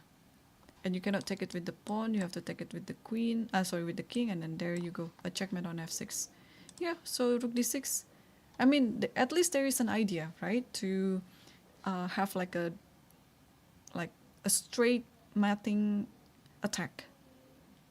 He is giving a check first to g7. Obviously, king e7 is the move now. And another check, trying to gain time. Yeah, the position has changed, so it's not repetition. In case you worry that the white player has been checking all the time to g7, f6, the position changed all the time. Because there was this pawn, and then the queen was already on f5 now, so it's different position, so it's not gonna be a draw. And now rook d6. I like rook d6.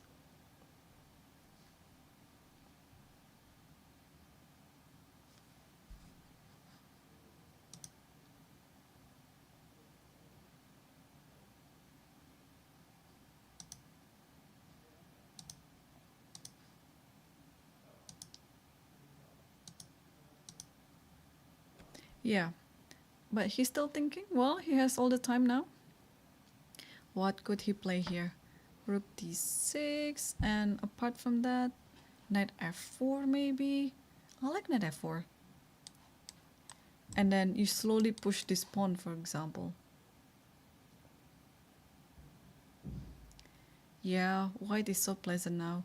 But you have to be careful about this type of moves, like c3, this can be annoying. But looks like the white player is very confident here. He knows he's doing fine. Okay, let's say I play rook d6. What can black play after this? And I want to take the bishop on e6 after queen g7. Can you stop it? Is there any way to stop this idea? Probably knight d3. Knight d3. Ah, okay, probably you have to keep taking... Oh, but check first, check first. Check here, and after here, takes this. Oh, okay, he chose the other idea. He played knight f4. Yeah, I like it too. Yeah, you don't have to hurry, yeah? Knight f4. If this knight moves, there is this knight check. Okay, that's funny. Knight here. This is a very thematic mating net. Check here, and after this check here, and it's a mate. So it's very important not to move this knight right now, because otherwise it's just made into by force. But if you don't move it, yeah, where do you go? Where do you go? It's a hard position for black here. Let's say you play c3, attacking this rook. And rook will come into...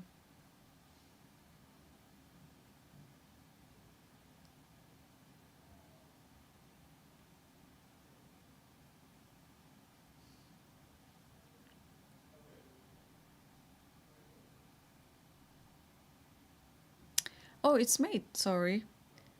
Is it? It is mate. It's just like this. Takes, and check here. Well, there are a few things. If you takes this, then just takes this. You have to come here and then check here, and then...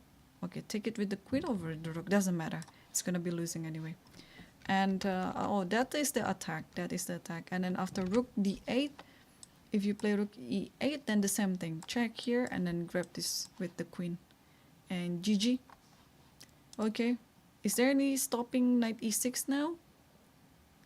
Knight e6 with rook d8, that is the idea.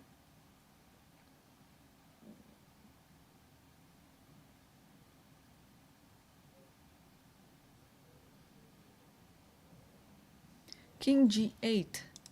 King g8. But it doesn't stop anything, does it? Let's say I take this. If you take with the rook, check, takes, king here, and mate on h8. So it means after knight takes e6, you shouldn't take it with the rook. Or maybe if you take it with the rook, check here, then rook e8. Yeah, that knight is very valuable. Yeah, your knight shouldn't be traded with the bishop like that. So after here, king g8, probably... What about if we move h5? h5, h6, and then mate is incoming. And I think that is also partly the idea of knight f4, to allow h5 to happen. Still no moves yet, but this is too interesting.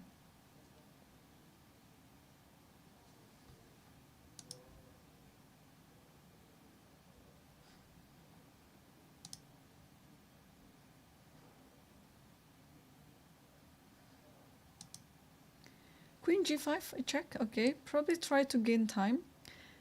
He's approaching move 40 soon. Right now he's on move 36.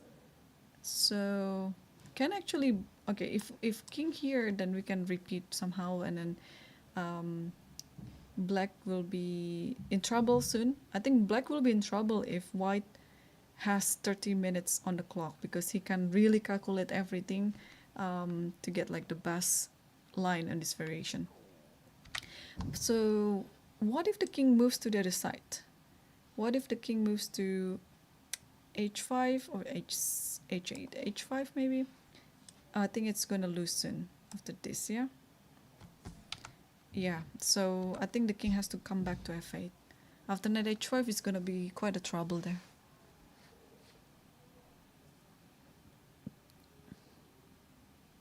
Yeah, he's reaching his king. Oh, he moved it to h7. But I think it's losing soon. What about knight h5 now? Knight h5? Oh, maybe knight g6. Maybe that is his idea. But then...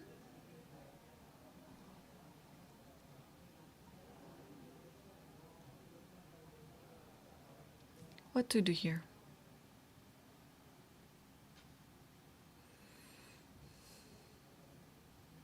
Okay, king h7, queen h5 check. Okay, he's just gaining time now. But it's also quite risky. If you try to just gain time, probably you'll be missing the position that you should have won.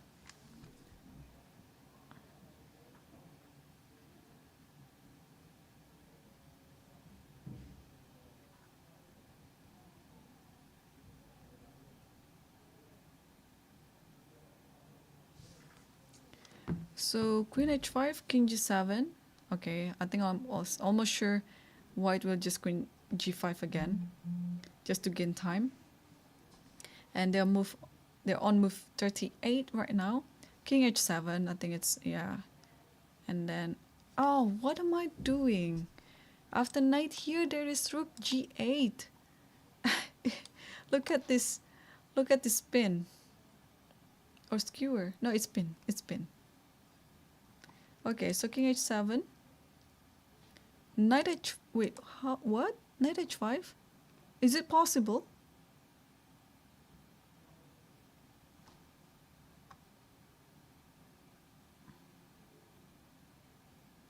Oh wow, amazing. I should calculate deeper. After here, check. And after this, you just take it. And after this, there is rook d8. But this not... this is actually amazing. Wow. Yeah, okay, so I misjudged of the position. I thought rook g8 is the move.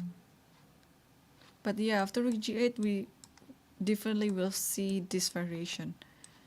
So now Frodo is thinking on how to deviate from this. Knight h5. Okay, the other way is to play knight g6. But if knight g6, then you have to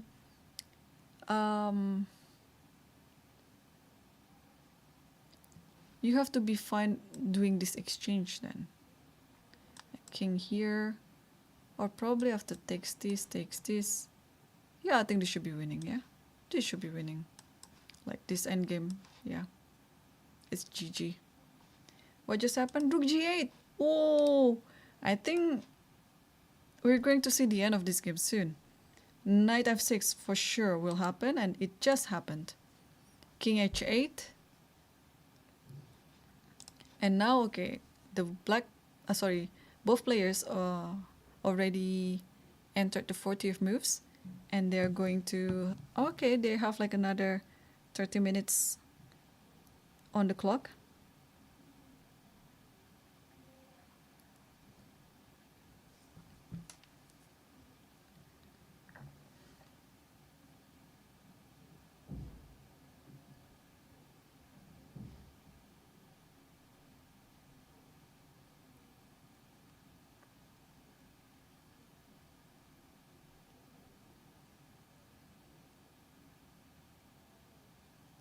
And yeah, I think it will not take so long for white to finish this game. And knight takes g8. Yeah, even though with another 30 minutes on the clock, it doesn't take time. Korpa doesn't take time to play this move, because I think this is almost the end of it. If you don't take, then you're just losing. Like rook d8 is coming either way. And okay, from the camera we can see that rook just took g8, and after rook d8, which is not happening yet, but it's going to happen soon, I'm expecting a resignation from black player, from Urkadal. There's nothing else to play for in this position. Yeah, chess is so brutal because I think at some point maybe the sacrifice wouldn't work.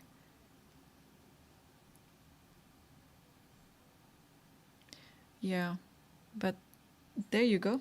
We see a resignation, and therefore, after the conclusion of this game, yeah, Korpa Bensei is leading alone. I think by 1 point. Yes, by 1 point.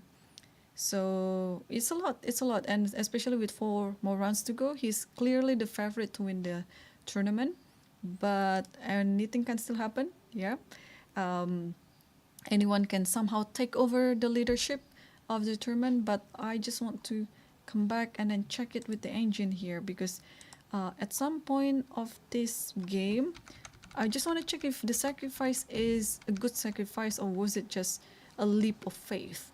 Actually, in this position, bishop takes c4 has to be played. Yeah, the thing is, when your queen is already too far away from your king, sometimes it is the perfect momentum for your opponent to attack. And that means a sacrifice would happen, which happened in this position. So after queen a6, bishop takes h6. Yeah, this is a very good sacrifice. Wow. And takes this, queen f4. Oh, queen e5. Queen e5 is equalizing with, okay, queen f4. Is okay. Knight c6. Knight has to go to e5. But when you play knight c4, it is hardly possible to go to e5 because it is currently pinned by the bishop. So here you have to bring all your pieces back to your king. Just take a look. The king is quite vulnerable right now. It doesn't have like a defender. So the knight has to go to c6 and probably to e5 or to e7. It depends on what white does in this position. But here, black took the pawn on c4 and got himself under the pin. And after knight h5, literally try to attack the king to get a mate on g7. So here queen takes, bishop takes, and okay, the rest I think knight e5 is another mistake, but the rest of the moves I think white has been playing brilliantly. Maybe the only thing that is not agreeing to the computer is because white kept repeating the moves to gain the time so that he can think better with the extra time. But here bishop e2, yeah, you see how the eval bar is. White is always on the top. So takes here, and then there's some repetition here, and rook d2 comes, and another repetition, and the other rook comes again, and after c4 another repetition to gain time, and until king g3. So here in this position, white can play king g3, white can play rook d4, white can pretty much play any move, and will be able to win this position. And queen a5 here, and now it's just a matter of finishing off the game. I like this move actually. Knight f4, but the computer suggested rook d5. Very fancy, because if you take this, then here check, and then takes e5, and well, eventually you take this, but okay, it's just a matter of technicality on to win this position. But let's see the finishing of the game. After this check, and then knight f4, very very principled, and then gaining time with this. Yeah, this is also very strategical decision, and eventually knight h5. And I think objectively knight g6 has to be played to prolong the game, but it was still going to be losing for black anyway. But knight g6 is objectively the best move. But here rook g8, it's kind of making the game shorter, and we saw the end of it. Takes, and after rook d8 we saw the resignation by Frode Orkedal, and those making Bensei Korpa the sole leader of the tournament. What a game! What a game! It's I think it's a very instructive and very masterful game by Korpa here. Played out all the moves, like being very timely with all the sacrifice, because he saw the right momentum to do that. And also once he sacrificed and get everything back, he's not in hurry to checkmate his opponent. You know, he's taking his time, and he saw his king was not really in a good place here. He put it in a better place to g3, and he get all the pieces into into the play, and eventually he finished in such a way. It's a beautiful finish actually, where I actually missed that rook g8. I thought it could happen, but when it happened, there is rook d8. So, well, congratulations for Bensekorpa, and I think we can take a look at the board number 5, which is on my camera. They are finishing right now. So let's take a look what's happening in the resulting position. Oh, white wins. What an end game. What an end game. Okay, let's quickly see what happened on their game. So it was coming from Caro-Kann. Oh yeah, in this position actually I was mentioning I like knight a4, and then white played it, and queen a5, queen b3. Although maybe in this position I prefer queen a3 first, but I think queen b3 is also very good. And here, trying to get the queen, rook comes to the 7th rank, so white is pretty much dominating the whole game. Takes, and let's see quickly the end of this game. So white has a pass pawn on d6, and after this, knight here, bishop here. Yeah, now how many extra pawns already? Okay, 1 extra pawn, but there are 2 passers. Okay, a4, keep pushing the pawn, takes, and now, okay, 2 extra pawns on the queen side. It's a lot. Yeah, I don't think you can stop it. Yeah, push, and then check. Actually, should this happen?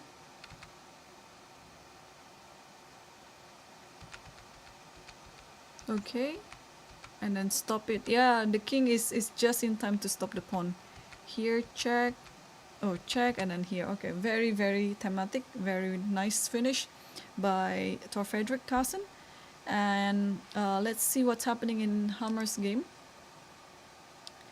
In Hammer's game, it's gonna take a while. Yeah, this is going to take a while. It is winning for black all the way though. But yeah, he has to be very patient. Probably he's gonna win this pawn, maybe, at some point. But he will take it very slowly.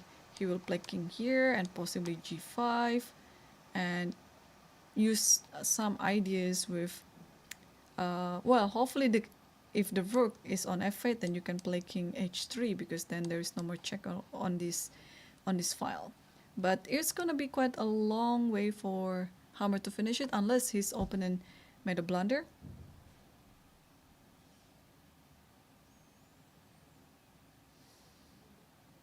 Also, the other idea is possibly, yeah, getting this pawn from behind.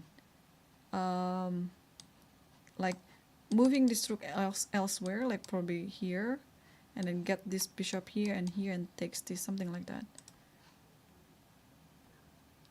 What else can he do here? Or also he can try out a few ideas, like maybe putting the bishop on f6, rook on f2, and then get the king into white's camp here, and probably putting it here first. No. Rook here, bishop here, king here, bishop here. Maybe. Okay, there's so many things to try in this position. If one doesn't work, he can always switch to the other. But eventually, I think Hammer will win this position. And what's on the third board? Yeah, it's gonna be a long suffering. Now the queens is already... I mean, there are no rooks anymore. It's just like the Hammer's game. It's gonna be a long game here to finish. And let's see Priya's game before we wrap it up. So Priya, well, okay, Priya has a good chance to draw this. And I don't know, maybe black is actually better in this position.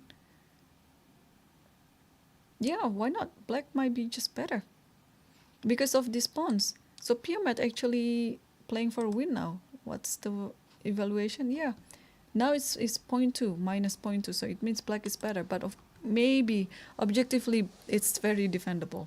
So my prediction is this game will end with a draw. I just want to see what happened after e takes d4. This is where we left it before. King g1, queen e7, queen f5. Black might be pushing it to... I mean, white is White might be pushing it too hard here to win the game, because almost in all lines there are no winning chances. C5.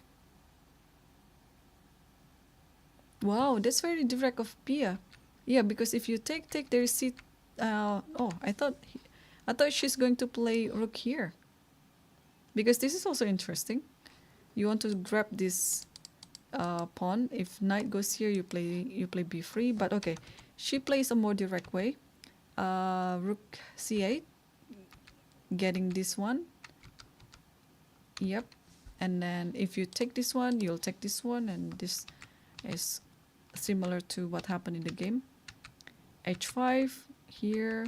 Okay, everything looks good for Pia now. And rook here. Yeah, this should probably just draw.